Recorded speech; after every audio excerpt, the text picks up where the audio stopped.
সকালে আমি, আব্বু, আম্মু আর জান্নাত একসাথে নাস্তা করছি। ইমন, তোর আর কয়টা পরীক্ষা আছে রে? আর 2টা। কবে শেষ হবে? এখনো 3 দিন লাগবে, মাঝখানে একদিন বন্ধ আছে। পরীক্ষা শেষ হলে আমরা সবাই গ্রামের বাড়িতে যাব, ঠিক আছে? হঠাৎ গ্রামের বাড়ি? কি জন্য? কেন, গ্রামের বাড়ি কি আমাদের বাড়ি না? আর আমাদের বাড়িতে গেলে কি হবে তোর? না, হঠাৎ করে গ্রামের বাড়িতে যেতে চাচ্ছ তাই বললাম আর কি। তোর বিয়ে তো, তাই আমরা গ্রামের বাড়িতে যাচ্ছি। আমার বিয়ে মানে? আমার কি এখন বিয়ে করার বয়স হয়েছে? তোকে এত কিছু বুঝতে হবে না, তুই আগের ভালো মতো করে পরীক্ষা দিয়ে নে, তারপর সব দেখা যাবে। এখন বিয়ের কথা শুনলে কিভাবে ভালোভাবে পরীক্ষা দেবো বলো তো? তোমরা মেজাজটাই নষ্ট করে দিলে। ধ্যাত, আর খাবোই না। খাওয়া শেষ হয়ে গেছে, এখন বলছে আর খাবো না। এই পেতনি, চোখের সামনে থেকে সর বলছি। নাস্তা না শেষ করে রুমে চলে আসলাম, এখন বিয়ের কথা শুনে মেজাজটাই নষ্ট হয়ে গেল। ও, আপনাদের তো পরিচয়টাই দেওয়া হয়নি। আমি ইমন, অনার্স 2য় বর্ষে পড়ি। আব্বু নিজস্ব ব্যবসা সামলায়, আম্মু গৃহিণী বাড়িতে থাকে, আর ছোট বোন জান্নাত এইবার ইন্টার ফার্স্ট ইয়ারে পড়ে। একটু পড়াশোনা করে পরীক্ষা দেওয়ার উদ্দেশ্যে বের হলাম। পরীক্ষা শেষ হলো, তারপর আমরা সবাই একসাথে আড্ডা দিতে লাগলাম। দোস্ত, আমার না বিয়ে ঠিক করছে। বলিস কি? কার সাথে তোর বিয়ে হচ্ছে? জানি না রে, আম্মু বললো আর কি। তা দোষ, ইনভাইট করবি না? আরে রাখ তোদের ইনভাইট, আমার কি এখন বিয়ে করার বয়স হয়েছে? বিয়ের বয়স হয়নি, এতদিনে বিয়ে দিয়ে দিলে তো 2-3টা বাচ্চার বাবা হয়ে যেতি। তুই আসলেই একটু বেশি কথা বলিস। এভাবে বন্ধুদের সাথে কিছুক্ষণ আড্ডা দেওয়ার পর বাড়ি চলে আসলাম। কলিং বেল দিতেই আম্মু এসে দরজা খুলে দিল। তাড়াতাড়ি গোসল করে আয়, খাবার টেবিলে অপেক্ষা করছি। ঠিক আছে। তারপর আমি শাওয়ার নিলাম। কিছুক্ষণ পর নিচে এসে লাঞ্চ করতে লাগলাম। আব্বু আসে নাই। না, আজকে আসলো না, আজকে নাকি কাজের চাপ আছে, তাই ওখানেই লাঞ্চ করে নিয়েছে। ও আচ্ছা। তারপর লাঞ্চ শেষ করে রুমে এসে বই নিয়ে পড়তে বসলাম। বিকেল পর্যন্ত পড়লাম, তারপরে বাইরে আড্ডা দিতে গেলাম। বাজারে গিয়ে দেখি সামি, হাসিব, আশিক ওরা সবাই চলে এসেছে। কি খবর মামা, আজকে তো দেরি করলি যে? পড়ছিলাম, একটু দেরি হয়ে গেল। এত পড়ে কি হবে রে? ইমন কি তোদের মতো নাকি? ও পড়াশোনা নিয়ে ব্যস্ত। এইভাবে রাত 8টা পর্যন্ত আমরা আড্ডা দিলাম, ক্যারাম খেললাম, সিগারেট খেলাম। তারপর বাসায় চলে আসলাম, ফ্রেশ হয়ে নিলাম। একটু পরেই আব্বু আসলো, সবাই একসাথে ডিনার করে নিলাম। রুমে গিয়ে পড়তে বসলাম। একটু পড়াশোনা করে আর ভালো লাগছে না, তারপরে ফেসবুকে ঢুকলাম, একটু ঘোরাঘুরি করে ঘুমিয়ে পড়লাম। এভাবে 2টা দিন কেটে গেল। আমার পরীক্ষা শেষ। আম্মু এখন বলছে আমাকে নাকি গ্রামের বাড়ি যেতে হবে বিয়ে করতে। এ তো এক মহা ঝামেলায় পড়লাম। আম্মু, এখন বিয়ে না করলে হয় না? না, হয় না, তোকে বিয়ে করতে হবে। আম্মু প্লিজ, এখন জোর করো না, এখন আমি বিয়ে করতে পারবো না। এত বেশি কথা বলিস কেন? তোর বাবা বিয়ে ঠিক করেছে, বিয়ে তোকে করতে হবে। তাড়াতাড়ি রেডি হয়ে নে, গ্রামের বাড়িতে যা। তারপর আম্মু আব্বু আমাকে একরকম জোর করে গ্রামের বাড়িতে নিয়ে যাওয়ার জন্য রাজি করালো। রাজশাহী শহর থেকে আমাদের গ্রামে যেতে প্রায় 3 ঘন্টার মতো সময় লাগে। আমরা ট্রেনে করে গ্রামের বাড়িতে যাচ্ছি। আমার মনটা একদম খারাপ। আমাকে জোর করে বিয়ে দিয়ে দিচ্ছে, একেবারে বাল্যবিবাহ। 4 ঘন্টা পর আমরা আমাদের গ্রামে পৌঁছালাম। অনেকদিন পর গ্রামে আসছি। পড়াশোনার জন্য গ্রামে তেমন আশাই হয় না। গ্রামের পরিবেশ আমার খুব ভালো লাগে। চাচা আমাদের জন্য গাড়ি পাঠিয়ে দিয়েছে। 30 মিনিটের রাস্তা পেরোনোর পরেই আমরা চাচার বাড়িতে পৌঁছে গেলাম, মানে আমাদের বাড়িতেই। দেখলাম আমাদের গ্রামের বাড়িটা খুব সুন্দর করে সাজানো হয়েছে। আমি তো কিছুই বুঝতে পারলাম না। আমি আম্মু আব্বুর পেছনে পেছনে ভিতরে ঢুকলাম। আমার দিকে সবাই এভাবে তাকিয়ে আছে কেন? আর বাড়ি ভর্তি এত আত্মীয় স্বজন কেন এসেছে? আমি আম্মুকে ডাক দিলাম, এসব কি হচ্ছে? আমি তো কিছুই বুঝতে পারছি না। কি বুঝবি তুই? তোমরা আমাকে তো জোর করে বিয়ে দেওয়ার জন্য নিয়ে আসলে, তাহলে চাচার বাড়িতে এত সব আয়োজন কিসের? আমি তো কিছুই বুঝতে পারছি না। নীলার সাথে তোর বিয়ে ঠিক হয়েছে। আম্মু, মজা করো না তো, কার সঙ্গে বিয়ে ঠিক হয়েছে? বলো তো তুমি। তো চাচার মেয়ে নীলার সাথে তোর বিয়ে ফাইনাল? না, এ হতে পারে না। ওর মতো একটা পিচ্চি মেয়েকে আমি বিয়ে করতে পারবো না। আর ও তো আমার চাচাতো বোন হয়, ওর সাথে কি আমার বিয়ে হয় নাকি? তোকে এত কথা বলা লাগবে না, আগামীকালকে তোদের বিয়ে, এখন তুই প্রস্তুত হয়ে নে। আম্মু, তোমরা না আমার নিজের লোক, তোমরা আমার সাথে এরকম করতে পারলে? শোন, যেটা ভালো হয় সেটাই আমরা করছি। নীলা খুব ভালো মেয়ে, ওকে বিয়ে করলে তুই সুখে থাকতে পারবি। ওর মতো একটা পিচ্চি মেয়েকে আমি কোনো মতেই বিয়ে করতে পারবো না। তোমরা যা ইচ্ছা করো, আমি চলে গেলাম শহরে। এই শোন, আমরা পাকা কথা দিয়ে ফেলেছি, আর তুই এখন শহরে যাবি মানে? তোর বাবা জানতে পারলে আস্ত রাখবে না। আর এত কিছুর আয়োজন দেখছিস, এখন কি বিয়ে কোনোভাবে ভেঙে দেওয়া যায় নাকি? তোকে বিয়ে করতে হবে। তারপর আম্মু আব্বুকে ডাক দিল। আব্বু আর আম্মু একসাথে আমাকে প্যারা দিতে লাগলো। আমাকে কোনো কথা বলার সুযোগই দিল না। আমাকে রেখে আম্মু আর আব্বু চলে গেল। এদিকে চাচার বাড়িতে অনেক মানুষ আমাকে দেখতে আসছে, মনে হয় কখনো দেখেনি। আমি চুপচাপ বসে আছি। একের পর এক রুমের ভিতরে আসতেই আসে। একটু পর নীলা ও তার সাথে কয়েকটা মেয়ে রুমের ভেতরে আসলো। কেমন আছো তুমি? তোরা তো আমাকে ভালো থাকতে দিচ্ছিস না। ও মা, হবু বউয়ের সাথে কেউ তুই করে কথা বলে নাকি? আরে রাখ তোর বউ, আমি তোকে কখনো বিয়ে করতে পারবো না। ছি ছি, কি সব বাজে কথা বলছো তুমি? শোনো, এরা হলো আমার বান্ধবী, তোমার সাথে পরিচয় করিয়ে দেওয়ার জন্য নিয়ে আসলাম। আমি কি বলবো ভেবে পাচ্ছি না। এরা তো সবাই একদল পিচ্চি। নীলা সবেমাত্র এসএসসি পরীক্ষা দিয়েছে। এসব পিচ্চিদের সাথে আমার একদমই কথা বলতে ইচ্ছে করছে না। আমি ফোনটা বের করে টিপতে লাগলাম। একটু পরে আবার নীলা আসলো। ওগো শুনছো, ওয়াশরুমটা ওই দিকে, যাও গিয়ে শাওয়ার নিয়ে আসো। নাকি আমার কোনো হেল্প লাগবে? নীলা শোন, আমি তোর ভাই না? ভাইয়ের সাথে কেউ এরকম বলে নাকি? হ্যাঁ, তোর আর আমার কখন এসব হয় নাকি? দেখো, তুমি যদি আর একবার ভাই বোনের কথা বলো, তাহলে কিন্তু আমি শাশুড়ি আম্মাকে বিচার দিব।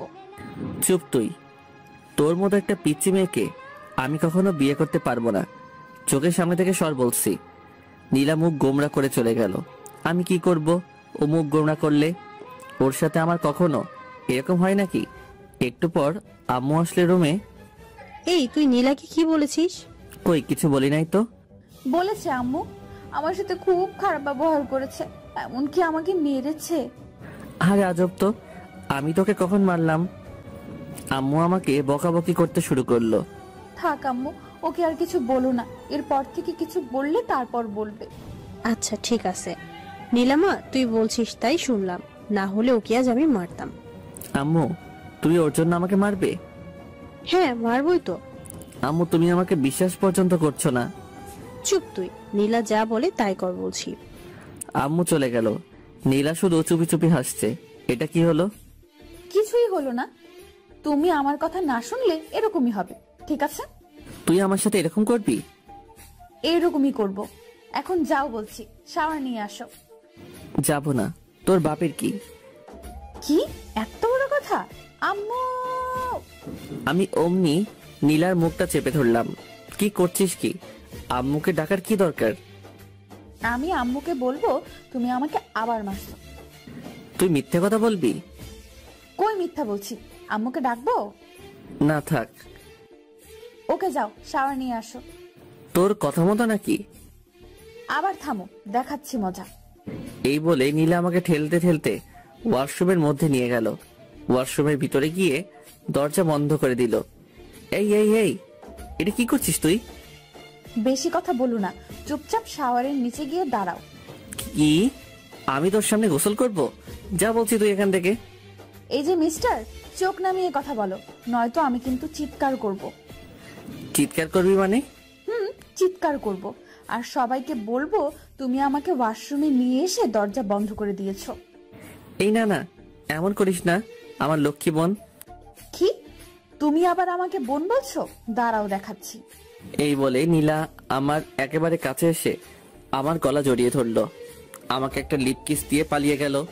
ওর মতো একটা মেয়ে আমাকে কিস করলো। ওকে তো কোনোভাবেই বিয়ে করা যাবে না, আমার জীবনটা একেবারে শেষ করে দেবে। তারপরে আমি শাওয়ার নিলাম। হায় রে, ওয়াশরুমে আমি তো কোনো কাপড় নিয়ে আসি নাই। এখন আমি কি করব? এই অবস্থায় আমি কিভাবে বাইরে যাব? ওয়াশরুমের দরজা খুলে একটু মুখ বাড়াতেই দেখলাম নীলা বিছানার উপর বসে আছে। ওই নীলা, আমি না ওয়াশরুমের ভেতরে কিছুই নিয়ে আসি নাই। ব্যাগ থেকে আমার কিছু কাপড় দে না প্লিজ। এইভাবে বললে হবে না, মিষ্টি করে বলো, তারপরে আমি দিয়ে যাচ্ছি। মিষ্টি করে কিভাবে বলবো? তুমি বলো, ওগো শুনছো, ব্যাগ থেকে আমার কিছু কাপড় দিয়ে যাও না। কি আর করব, নীলার কথা শোনা ছাড়া আমার তো আর কোনো উপায় নেই। ওগো বউ শুনছো, ব্যাগ থেকে আমার কিছু কাপড় দিয়ে যাও না। নীলা হাসতে হাসতে কাপড় নিয়ে আমার সামনে এসে দাঁড়ালো। আর কোনো হেল্প লাগবে নাকি? মানে? না, চেঞ্জ করার। আমি অমনি দরজা আটকে দিলাম। ওর মতো একটা পিচ্চি মেয়ের সাথে আমি কিভাবে সারা জীবন কাটাবো? তারপরে চেঞ্জ করে রুমের ভিতরে আসলাম। দেখলাম নীলা সোফায় বসে আছে। কি তোর সমস্যা কি? তুই সব সময় এখানে কি করছিস? তুমি আমার সাথে ভালোভাবে কথা বলবি কিন্তু, না হলে। না হলে? না হলে কি করবি তুই? তোর মতো একটা পিচ্চি মেয়ে আমাকে শুধু বিরক্ত করতে জানিস। ওকে, আর বিরক্ত করব না, এখন শুধু ভালোবাসবো। এই বলে নীলা আমার কাছে আসতে থাকলো। আমি আস্তে আস্তে পেছনে সরে যাচ্ছি। সরতে সরতে দেওয়ালের সাথে আটকে গেলাম। এই পিচ্চি, একদম কাছে আসবি তো বলছি। নীলা আস্তে আস্তে আমার একেবারে কাছে চলে আসলো। ভয় করছো কেন? কালই তো আমাদের বিয়ে, তারপর তো সব ঠিক হয়ে যাবে, তাই না? তুই সর বলছি। ওকে চলো, নিচে সবাই লাঞ্চ করার জন্য অপেক্ষা করছে। তুই যা, আমি তোর সাথে যাব না। বেশি কথা বলো না, একসাথে চলো বলছি, না হলে কিন্তু আবার কাছে আসবো। না না, কাছে আসিস না, চল তোর সাথে যাব। তারপর আমি নিচে গিয়ে লাঞ্চ করার জন্য একটা চেয়ারে গিয়ে বসলাম। সবাই আমাদের দিকে তাকিয়ে আছে। আমাদের বলতে আমার আর নীলার দিকে সবাই হা করে তাকিয়ে আছে। নীলার আম্মু মানে চাচি বলল, নীলা তুই জামাইয়ের পাশে গিয়ে বস। আমি তো একদম অবাক, চাচি আমাকে আগেই জামাই বলছে। না কোনো পাগলের পাল্লায় পড়লাম রে, যে কিছুই বুঝতে পারছি না। এদিকে নীলা আমার পাশের চেয়ারে বসে আমাকে শুধু বিরক্ত করে যাচ্ছে, পা দিয়ে শুধু আমার পায়ে টোকা দিচ্ছে। আমি তাড়াতাড়ি লাঞ্চ শেষ করে রুমে এসে দরজা বন্ধ করে দিলাম, যাতে পিচ্চিটা আমাকে বিরক্ত করতে না পারে। আমি ফোনটা বের করে স্বামীকে একটা ফোন দিলাম। মামা কি খবর, কি করছিস? আর বলিস না, এখানে আমার একদম ভালো লাগছে না। কবে যে বাসায় আসবো রে। কেন ভালো লাগছে না কেন? এখানে সব পিচিদের পাল্লায় পড়েছি, আমার একদমই ভালো লাগছে না। আচ্ছা মামা, তাহলে থাক, আমরা সবাই এখন ব্যস্ত আছি, পরে কথা হবে। কিসের ব্যস্ত? আরে তোদের বাড়িটা সুন্দর করে সাজিয়ে দিচ্ছি মামা, আসল ঘরটা এমন করে সাজিয়েছি না, খেলা হবে। রাখ তোর খেলা। তারপরে ফোনটা কেটে দিলাম। ফেসবুকে ঢুকে অযথাই ঘোরাঘুরি করলাম, কিছুই যে ভালো লাগছে না। এদিকে তো ফেসবুকে শুধু মেসেজ আসতেই আছে, সবাই উইশ করছে, বিয়ের উইশ। আমি বুঝতে পারলাম না এত বন্ধু বান্ধব ফেসবুকে, এরা আমার বিয়ের কথা জানলো কিভাবে। তারপরে দেখলাম আশিক আমার বিয়ে নিয়ে ফেসবুকে একটা পোস্ট করেছে। মেজাজটাই তো গরম হয়ে গেল। তারপরে বিকেল হয়ে আসলো। এদিকে নীলা এসে বারবার আমাকে বিরক্ত করছে। একটু পরপরই আমার রুমে আসছে, এটা সেটা বলছে। ওর বান্ধবীরা আমাকে নিয়ে হাসাহাসি করছে। আমি বুঝতে পারলাম না ওদের মতো এক একটা পিচ্চিদের সাহস কিভাবে হয় আমাকে নিয়ে হাসাহাসি করার। আমি কিছুই বললাম না, কারণ এখানে অনেক আত্মীয় স্বজন আছে। ওরা যদি জানতে পারে তাহলে কি বলবে। তারপরে রাত হয়ে আসলো, বিয়েটা তাহলে হয়ে যাচ্ছে। আমি কিছু করতে পারছি না। কি আজব, চাচাতো বোনের সাথে বিয়ে, ভাবতেই কেমন লজ্জা লাগছে। তাও একটা পিচ্চি মেয়ে, যে কিনা এবার এসএসসি দিল মাত্র। বাইরে সবাই অনেক আনন্দ করছে, গান বাজছে খুব জোরে। আমি রুমের মধ্যে বসে আছি, নিচে সবাই যে যার মতো ব্যস্ত। রুমের মধ্যে বসে মোবাইল টিপতেছি, এমন সময় নীলা আসলো। কি ব্যাপার মশাই, একা একা রুমের মধ্যে? নিচে চলেন, সবাই অনেক মজা করছে। তোর সমস্যা কি? আমি একা থাকলে? তুই যা, আমি যাব না। শোনো, তোমাকে অনেক বলেছি তুমি আমার সাথে ভালোভাবে কথা বলবে। বলবো না, কি করবি তুই? ওকে, দেখাচ্ছি কি করি। এই না না না না। তাহলে নিচে চলো, আমার সাথে নাচবে। কি? তোর সাথে নাচবো? তাও আবার আমি? এত অবাক হয়ে লাভ নেই, যাবে কিনা সেটা তাড়াতাড়ি বলো। কখনই যাব না, তুই যা তো। ওকে, দেখাচ্ছি। এই শোন, আমার না এত জোরে আওয়াজ একদম পছন্দ না। জোরে সাউন্ড হলে আমার মাথায় সমস্যা হয়, তার জন্যই আমি নিজে যেতে চাচ্ছি না আর কি। সত্যি বলছো? হ্যাঁ, একদম সত্যি। ওকে, তাহলে নিচে যাওয়া লাগবে না, আমরা দুজন এখানে বসে গল্প করব। এই শোন, এখন দুজন একসাথে থাকলে মানুষ কি বলবে? হ্যাঁ, কে কি বললো সেটা দেখার বিষয় না। আমি আমার জামাইয়ের সাথে বসে গল্প করছি, তাতে মানুষের কি? তোর জামাই হতে আমার বয়েই গেছে। ফিসফিস করে কি বললে? কই কিছু না তো, কিছু বলি নাই। এইভাবে দুজন অনেকক্ষণ ধরে বসে গল্প করলাম। গল্প নয় তো, অনেকটা ঝগড়ার মতো। এই নীলা শোন, আমার না এখন ঘুম পাচ্ছে, অনেক রাত হয়ে গেছে। তুই এখন যা, আমি ঘুমাবো। আর একটু থাকি না? কেন? তোমার সাথে কথা বলতে খুব ভালো লাগে। আচ্ছা, অনেক কথা বলেছিস, এখন যা, আমি ঘুমাবো। নীলা আমাকে একটা কিস করে চলে গেল। আমি এই পিচিটার জ্বালায় আস্তে আস্তে শেষ হয়ে যাচ্ছি। কি করেছে এই পিচির হাত থেকে রেহাই পাবো বুঝতে পারছি না। সকালে আম্মুর ডাকে ঘুমটা ভাঙলো। দেখলাম আম্মু আর জান্নাত এসেছে আমার রুমে। কখন উঠবে? আজ না তোর বিয়ে? বিয়ে হয়েছে তো কি হয়েছে, এত সকালে কেউ ঘুম থেকে ওঠে নাকি? এখানে কত মানুষ, তুই যদি এত দেরি করে ঘুম থেকে উঠিস তাহলে সবাই কি বলবে? তোকে নিয়ে হাসাহাসি করবে যে। আচ্ছা যাও, উঠছি। তারপর আমি উঠে ফ্রেশ হয়ে নিলাম। একটু পর আবার সেই প্যারার আগমন রুমে। শুভ সকাল। অশুভ সকাল? অশুভ মানে? তোকে এত বুঝতে হবে না। তুমি আমার সাথে এভাবে কেন কথা বলো? তোর মতো একটা পিচির সাথে কিভাবে কথা বলবো শুনি? একটু মিষ্টি করে কথা বলা যায় না? সবার সাথে যেভাবে কথা বলো আমার সাথে সেইভাবে কথা বলবে। কি দরকার? আচ্ছা, আম্মুকে ডাকি। কথায় কথায় এভাবে ভয় দেখানো কিন্তু ঠিক না। আমি তোর চেয়ে অনেক বড়, আমার সাথে ভালোভাবে কথা বলবি। আমি তো ভালোভাবে কথা বলতে চাই, তুমি তো আমার সাথে ভালোভাবে কথা বলো না। তুমি আমার সাথে ভালোভাবে কথা বললে আমি আমার আম্মুর ভয় দেখাবো না। ঠিক আছে। এখন চলো, ব্রেকফাস্ট করবে। তোর সাথে ব্রেকফাস্ট করব না, তুই কালকে আমাকে অনেক জ্বালিয়েছিস। আচ্ছা, আজকে একটুও জ্বালাবো না, চলো তুমি। সত্যি তো? হ্যাঁ সত্যি, চলো। তারপর ব্রেকফাস্ট করে নিলাম। রুমের মধ্যে বসে আছি, ছাদে যাচ্ছি, ফোন টিপছি। এভাবে দুপুর হয়ে আসলো। বিয়ের আয়োজন শুরু হয়ে গেল। আমি একটা সাদা পাঞ্জাবি পরেছি, একেবারে বুড়া বুড়া লাগছে। সাদা পাঞ্জাবি আমি আগে কখনো পরি নাই, আজকে আম্মু অনেক জোরাজোরি করলো তাই পরলাম। আর বিয়েতে নাকি সাদা কাপড় পরতে হয়। একটু পরে কাজী সাহেব বিয়ে পড়াতে শুরু করলো। আমি চুপচাপ বসে আছি, সবাই ছবি তোলা নিয়ে ব্যস্ত। এদিকে শহর থেকে আমার বন্ধু বান্ধব এবং আব্বুর অনেক বন্ধু বান্ধব, অনেকেই আমার বিয়েতে। বিয়ের কার্যক্রম একেবারে শেষ, এখন বাড়িতে যাওয়ার পালা।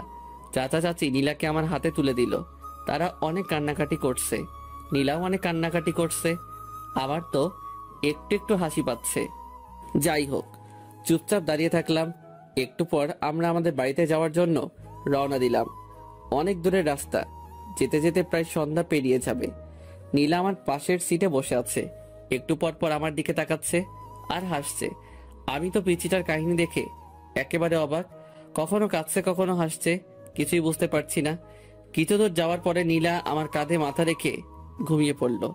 এই প্রথম নীলার মুখের দিকে ভালো করে তাকাইলাম।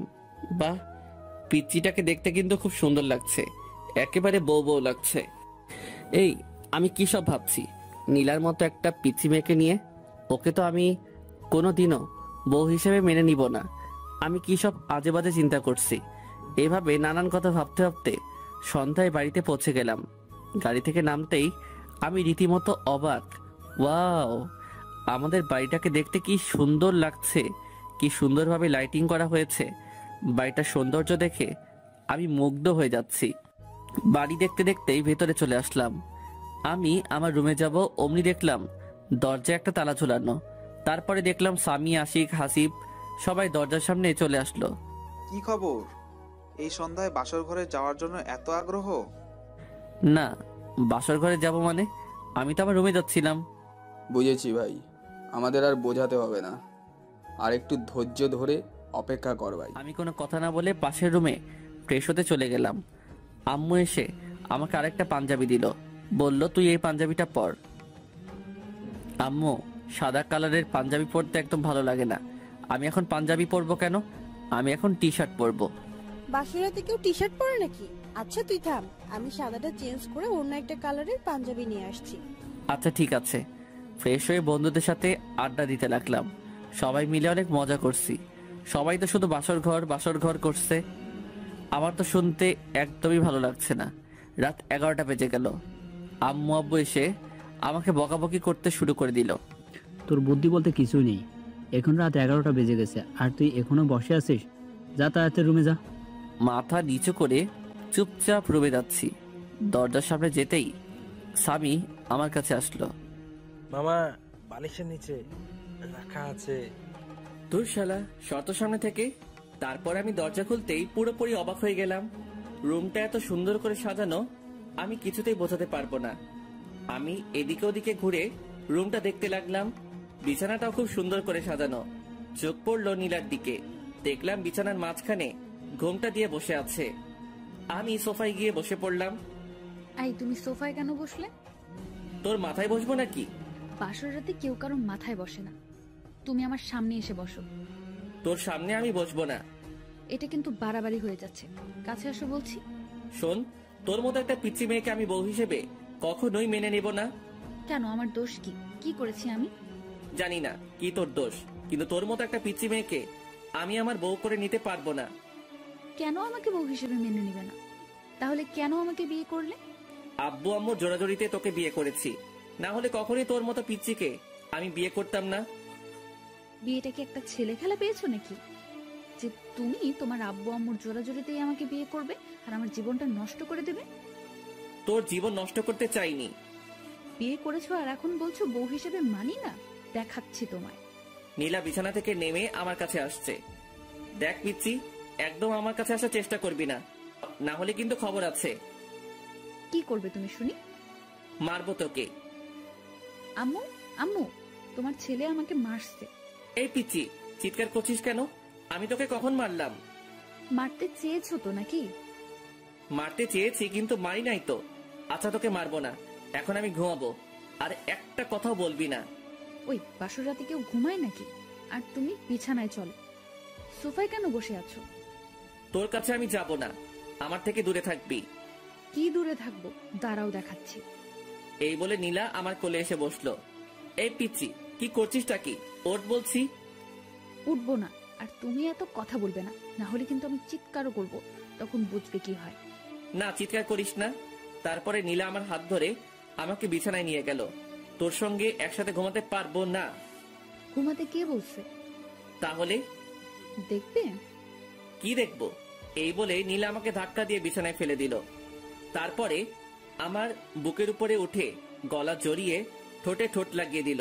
নীলা আমার বুকের উপরে থাকায় আমি কিছুতেই ওকে নামাতে পারছি না, আর এদিকে কিছু বলতেও পারছি না, কারণ চার ঠোঁট একসাথে বন্দী হয়ে আছে। অনেকক্ষণ পর নীলা আমাকে ছাড়লো। দুজনেই অনেক হাঁপাচ্ছি, কেউ কোনো কথা বলতে পারছি না। একটু পরে নীলা আমার বুকের উপর মাথা রেখে শুয়ে পড়লো। এই পিচ্চি, তোকে অনেকক্ষণ থেকে সহ্য করছি, এখন আমার উপর থেকে নাম বলছি। শোনো, তুমি বেশি কথা বলবে না বলছি, না হলে কিন্তু আমি আম্মুর কাছে বিচার দিব, আর তারপরে কি হবে তুমি ভালোভাবেই বুঝতে পারছো। আমি আর কোনো কথা বললাম না, কারণ কথা বলার কোনো রাস্তা নেই। সব রাস্তা এই পিচি শয়তানি আটকে দিয়েছে। আমি শুধু ভাবছি এই পিচির হাত থেকে কিভাবে রেহাই পাবো। আল্লাহ, তুমি আমাকে এর হাত থেকে বাঁচাও। আমি আর পারছি না, এইটুকু একটা মেয়েকে কিভাবে নিজের বউ করে নেব বুঝতে পারছি না। তাও আমার চাচাতো বোন, মেনে নেওয়া একেবারে অসম্ভব। এই নীলা, এবার আমার উপর থেকে নাম, নেমে ঘুমা, অনেক রাত হয়েছে। বাসর রাতে কেউ ঘুমায় না। ওকে, আমার উপর থেকে নাম, আমার অনেক ভারী লাগছে তো। তারপরে নীলা আমার উপর থেকে নামলো, কিন্তু ছাড়লো না, মানে পাশ কাটিয়ে আমাকে জড়িয়ে ধরে আছে। দেখ নীলা, অনেক জার্নি করেছি, আমার ভীষণ টায়ার্ড লাগছে, আমাকে ঘুমাতে হবে, না হলে অসুস্থ হয়ে পড়বো। আরো অনেক কিছু বাকি আছে, আর তুমি এখনই ঘুমাবে? মানে বোঝো না? তুমি তো অনেক বড়, আমাকে পিচ্চি বলো, আর তুমি বোঝো না? আমি এইটুকু মেয়ের কথা শুনে একেবারে অবাক হয়ে যাচ্ছি। নীলা দেখ, জোর করে ভালোবাসা পাওয়া যায় না। আমি জোর করে আমার স্বামীর ভালোবাসা আদায় করে নেব। আমি পাশ কাটিয়ে অন্যদিকে ঘুরলাম। নীলা আমাকে পেছন থেকে জড়িয়ে ধরছে। নীলা হয়তো আমার আদর পাওয়ার জন্য অপেক্ষা করছে, কিন্তু আমি এই পিচ্চি মেয়েটাকে কিছুতেই বউ হিসেবে মানতে পারছি না। নীলা নড়াচড়া করছে, আমি চুপচাপ শুয়ে আছি। একটু পর পর আমাকে ছাড়ছে, আবার জড়িয়ে ধরছে। অনেকক্ষণ পর লক্ষ্য করলাম নীলা আর নড়ছে না, হয়তো ঘুমিয়ে পড়েছে। আমিও এটা সেটা ভাবতে ভাবতে ঘুমিয়ে পড়লাম। সকালে ঘুম থেকে উঠে আমি নীলাকে দেখে চমকে উঠলাম। কি যে বলবো বুঝতে পারছি না। নীলার শাড়ি একেবারে এলোমেলো হয়ে আছে। আমি তো প্রথমবার দেখে ভীষণ লজ্জা পেয়েছি। এইটুকু একটা পিচ্চি মেয়ে যে কিনা নিজের শাড়ি সামলাতে পারে না, সে আমাকে কিভাবে সামলাবে? আমি অন্যদিকে তাকিয়ে নীলার শাড়িটা ওর গায়ের উপর দিতেই ও আমার হাত চেপে ধরলো। আমি বুঝতে পারলাম ও মজা করছে, মানে জেগে আছে। হাত ছাড় বলছি। চলো, তোমার জন্য অপেক্ষা করছিলাম। কোথায় যাব? গোসল করতে। আমি এত সকালে গোসল করি না। এখন থেকে প্রতিদিন সকালে গোসল করতে হবে। বললাম তো আমি সকালে গোসল করি না, তুই যা। এই, রাতে কি করলে ভুলে গেছো? এখন গোসল করবে না বললেই হবে? চলো বলছি। এই ওয়েট, রাতে কি করলাম মানে? তুই কি বলতে চাচ্ছিস? ওসব কথা আমি বলতে পারবো না, তুমি তাড়াতাড়ি গোসল করবে, চলো।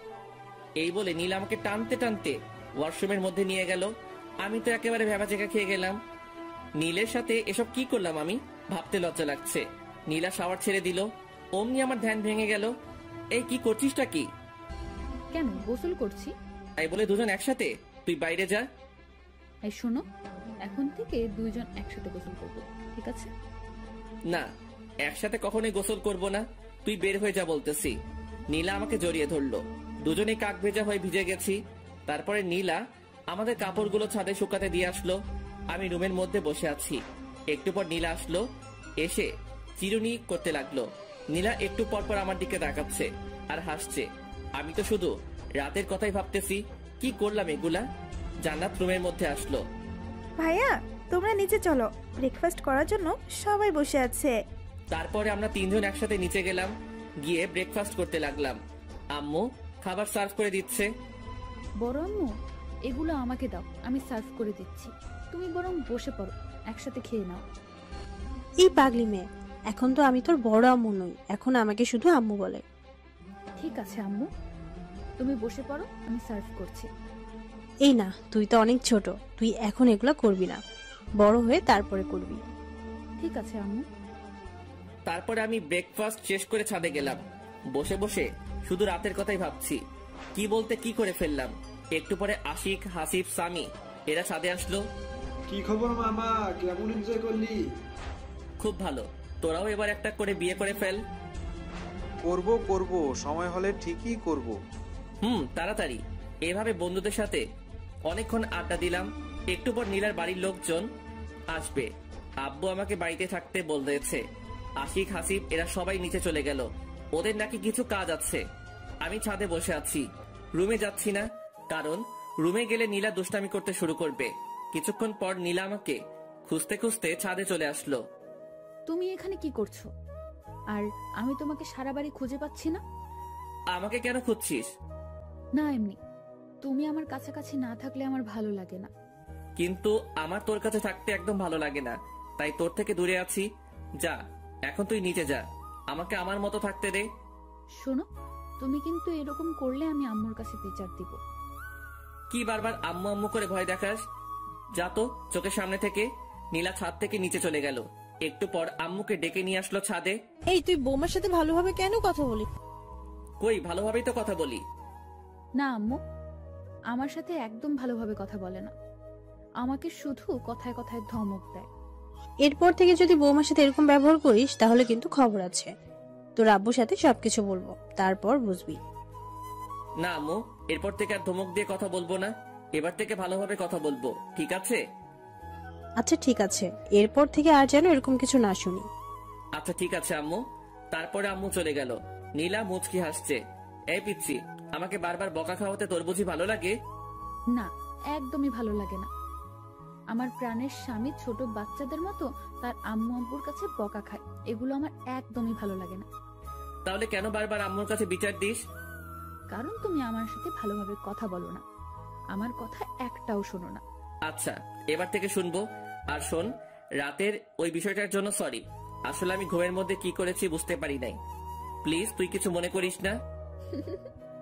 কি হলো, হাসছিস কেন? তুমি তো রাতে কিছুই করনি, আমি এমনিতেই মজা করে ওগুলো বলেছিলাম। কি শয়তাননি, তুই আমার সাথে একদম এগুলো করবি না। আচ্ছা, এবার থেকে আর ওরকম করব না। চলো এবার নিচে চলো। নিচে যাচ্ছি। এমন সময় নীলা চিৎকার দিয়ে উঠলো। অমনি আম্মু আর জান্নাত চলে আসলো। কি হয়েছে, চিৎকার করলি কেন? আম্মু পায়ে মচকা লেগেছে। কি ব্যাপার ইমন, তুই থাকতে নীলার পায়ে মচকা লাগলো কিভাবে? আজব তো, ওর পায়ে মচকা লাগলে সেটা আমি কিভাবে বলবো? আম্মু, আমি কিছুতেই হাঁটতে পারছি না, পায়ে খুব ব্যথা করছে। ইমন, তুই নীলাকে কোলে করে রুমে নিয়ে যা। কি? আমি কাউকে কোলে নিতে পারবো না। যেটা বলছি সেটা কর। কি আর করব? নীলাকে কোলে করে রুমে নিয়ে গেলাম। আম্মু ফ্রিজ থেকে বরফ দিয়ে গেল আর বলল নীলার পায়ে বরফ দিয়ে দিতে। আমি আম্মুর কথা মতো নীলার পায়ে বরফ দিয়ে দিলাম। নীলা শুধু আমার দিকে তাকিয়ে মুচকি হাসছে। হাসছিস কেন? আমি কোনো ব্যথা পাইনি, শুধু তোমার কোলে ওঠার জন্য এগুলো করলাম। কি? থাম, তোকে দেখাচ্ছি। এই বলে আমি নীলাকে বালিশ দিয়ে মারতে শুরু করলাম। নীলা দৌড়ে দৌড়ে পালাচ্ছে, আমিও ওর পিছু পিছু দৌড়াচ্ছি। তারপরে এই বলে আমি নীলাকে বালিশ দিয়ে মারতে শুরু করলাম। নীলা দৌড়ে দৌড়ে পালাচ্ছে, আমিও ওর পিছু পিছু দৌড়াচ্ছি। তারপরে নীলা হোঁচট খেয়ে মেঝেতে পড়ে গেল। ও মা গো, মরে গেলাম। তুই আবার আমাকে বোকা বানাচ্ছিস? থাম, তোকে দেখাচ্ছি। এই বলে আমি নীলাকে বালিশ দিয়ে মারতে শুরু করলাম। নীলা পায়ে হাত দিয়ে বসে আছে।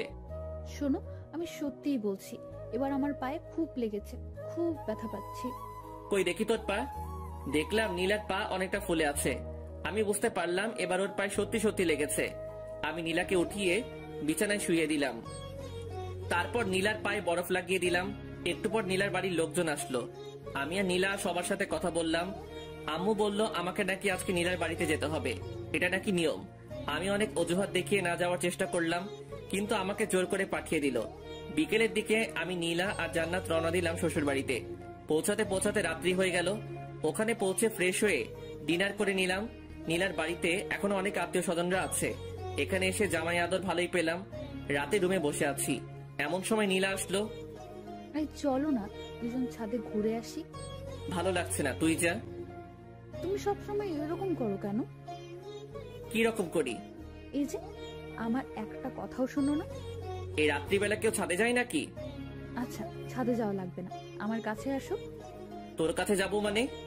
আমার কাছে আসো, আমি তোমাকে আদর করব। এই আমি কি ছোট নাকি যে আমাকে আদর করা লাগবে? আর তোর আদর নেওয়ার ইচ্ছা আমার নেই। ইচ্ছা না থাকলেও নিতে হবে। তুমি আমার স্বামী, আমি সবকিছু করতে পারি। এই বলে নীলা আমার দিকে এগিয়ে আসতে লাগলো। আমি বসা থেকে উঠে দাঁড়ালাম আর আস্তে আস্তে পিছনে সরতে লাগলাম। নীলা আমার কাছে এসে আমাকে জড়িয়ে ধরলো। আমি নীলাকে ছাড়াতে পারছি না। ওর শরীরে হাত দিয়ে আমি ওকে ছাড়াবো কিভাবে? ওকে ছাড়তে বলবো এমন সময় নীলা আমার মুখ বন্ধ করে দিল। এখন শুধু শব্দ করতে পারছি, এর বেশি কিছু বলতে পারছি না। একটু পর নীলা ওর ঠোঁট সরিয়ে নিল আর আমার বুকে মাথা লুকালো। আমাকে খুব শক্ত করে জড়িয়ে ধরলো। তুই আমার ইচ্ছার বিরুদ্ধে এগুলো করতে পারিস না, আমি তোকে বউ হিসেবে মানি না। আস্তে আস্তে সব মেনে নেবে, এখন শুধু আমাকে সহ্য করো। আর বেশি কিছু করতেই পারবে না, আর এর বেশি কিছুই করতে পারবে না। জোর করে ভালোবাসা পাওয়া যায় না। আমি জোর করেই ভালোবাসা আদায় করে নেব। আমার ঘুম পাচ্ছে, আমাকে ছাড়। তুই আজ কোনো ঘুম হবে না, আজ সারা রাত শুধু রোম্যান্স হবে। তুই পিচ্ছি মেয়ে, তুই রোমান্সের কি বুঝিস? অনেক কিছুই বুঝি। আমি নীলার কাছ থেকে ছুটে বিছানায় এসে শুয়ে পড়লাম। নীলা এসে আবারও পাশে শুয়ে পড়লো। আমি নীলার বিপরীত দিকে তাকাইলাম। নীলা আমাকে পেছন থেকে জড়িয়ে ধরলো। আমি বারবার ছাড়তে বললাম, কিন্তু ও ছাড়লো না। আসলে নীলা আমার কোনো কথাই শোনে না, ওর যেটা মন চায় সেটাই করে। নীলা জোর করে আমার মাথা ওর দিকে ঘুরিয়ে নিল। এই কি চাস তুই বলতো? আমার দিকে তাকিয়ে দেখো, আমার কি লাগবে? সেটা তুই কখনোই পাবি না, বৃথা চেষ্টা করিস না, আমাকে ছেড়ে দে। নীলা এবার চোখ বড় বড় করে তাকালো। আমার তো কেমন ভয় লাগছে ওকে দেখে। নীলা এবার আমার চুল ধরে আমার মাথা ওর বুকের মধ্যে জড়িয়ে ধরলো। আমি ছটফট করতে লাগলাম। এইটুকু একটা পিচ্চি মেয়ের কারবার দেখে আমি জোরে নড়াচড়া করতে পারছি না। নীলা খুব শক্ত করে আমার চুল ধরে আছে, একটু নড়তেই আমার চুলে লাগছে। এভাবে নীলার অত্যাচার সহ্য করতে হলো প্রায় 2 ঘন্টার মতো। নীলা ঘুমিয়ে পড়েছে, কিন্তু আমাকে ছাড়ছে না। আমি কোনোভাবেই ওর কাছ থেকে নিজেকে ছাড়াতে পারলাম না। ভাবছি কি করা যায়। মাথায় একটা বুদ্ধি এলো। এখান থেকে বাড়িতে গিয়ে আমি ঢাকায় চলে যাব। ঢাকায় গিয়ে একটা জব করব, আর নীলাকে বাসায় রেখে যাব, যাতে ওর অত্যাচার আমাকে না সহ্য করতে হয়। বাহ, দারুণ বুদ্ধি পেলাম। একটু পরে আমি ঘুমিয়ে পড়লাম। সকালে ঘুম থেকে উঠে আমি আজকেও অবাক, নীলা শাড়ির মধ্যে আমাকে পিছিয়ে নিয়েছে। একেবারে 2-3টা প্যাচ দিয়েছে। কি করব বুঝতে পারছি না। এখান থেকে বেরোতে লাগলে নীলার শাড়ি খুলে যাবে। আমি খুব ভালোভাবে বুঝতে পারছি এগুলো ও নিজের ইচ্ছাতেই করে, না জানি ঘুমের মধ্যে আরো কত কিছুই না করে। আমি নীলার শাড়ির মধ্যে থেকে বের হওয়ার চেষ্টা করছি, কিন্তু বের হতে পারছি না। আমি একটু নাড়াচাড়া করতেই নীলা চোখ খুলল।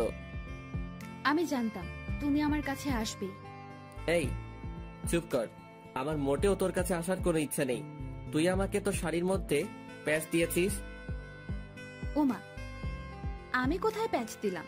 তুমি নিজেই এসেছো, আমি বুঝতে পারছি। এই চুপ, আর একটা কথা বলবি না, আমাকে বের হতে দে। তারপরে নীলা ওর শাড়ি খুলে ফেললো।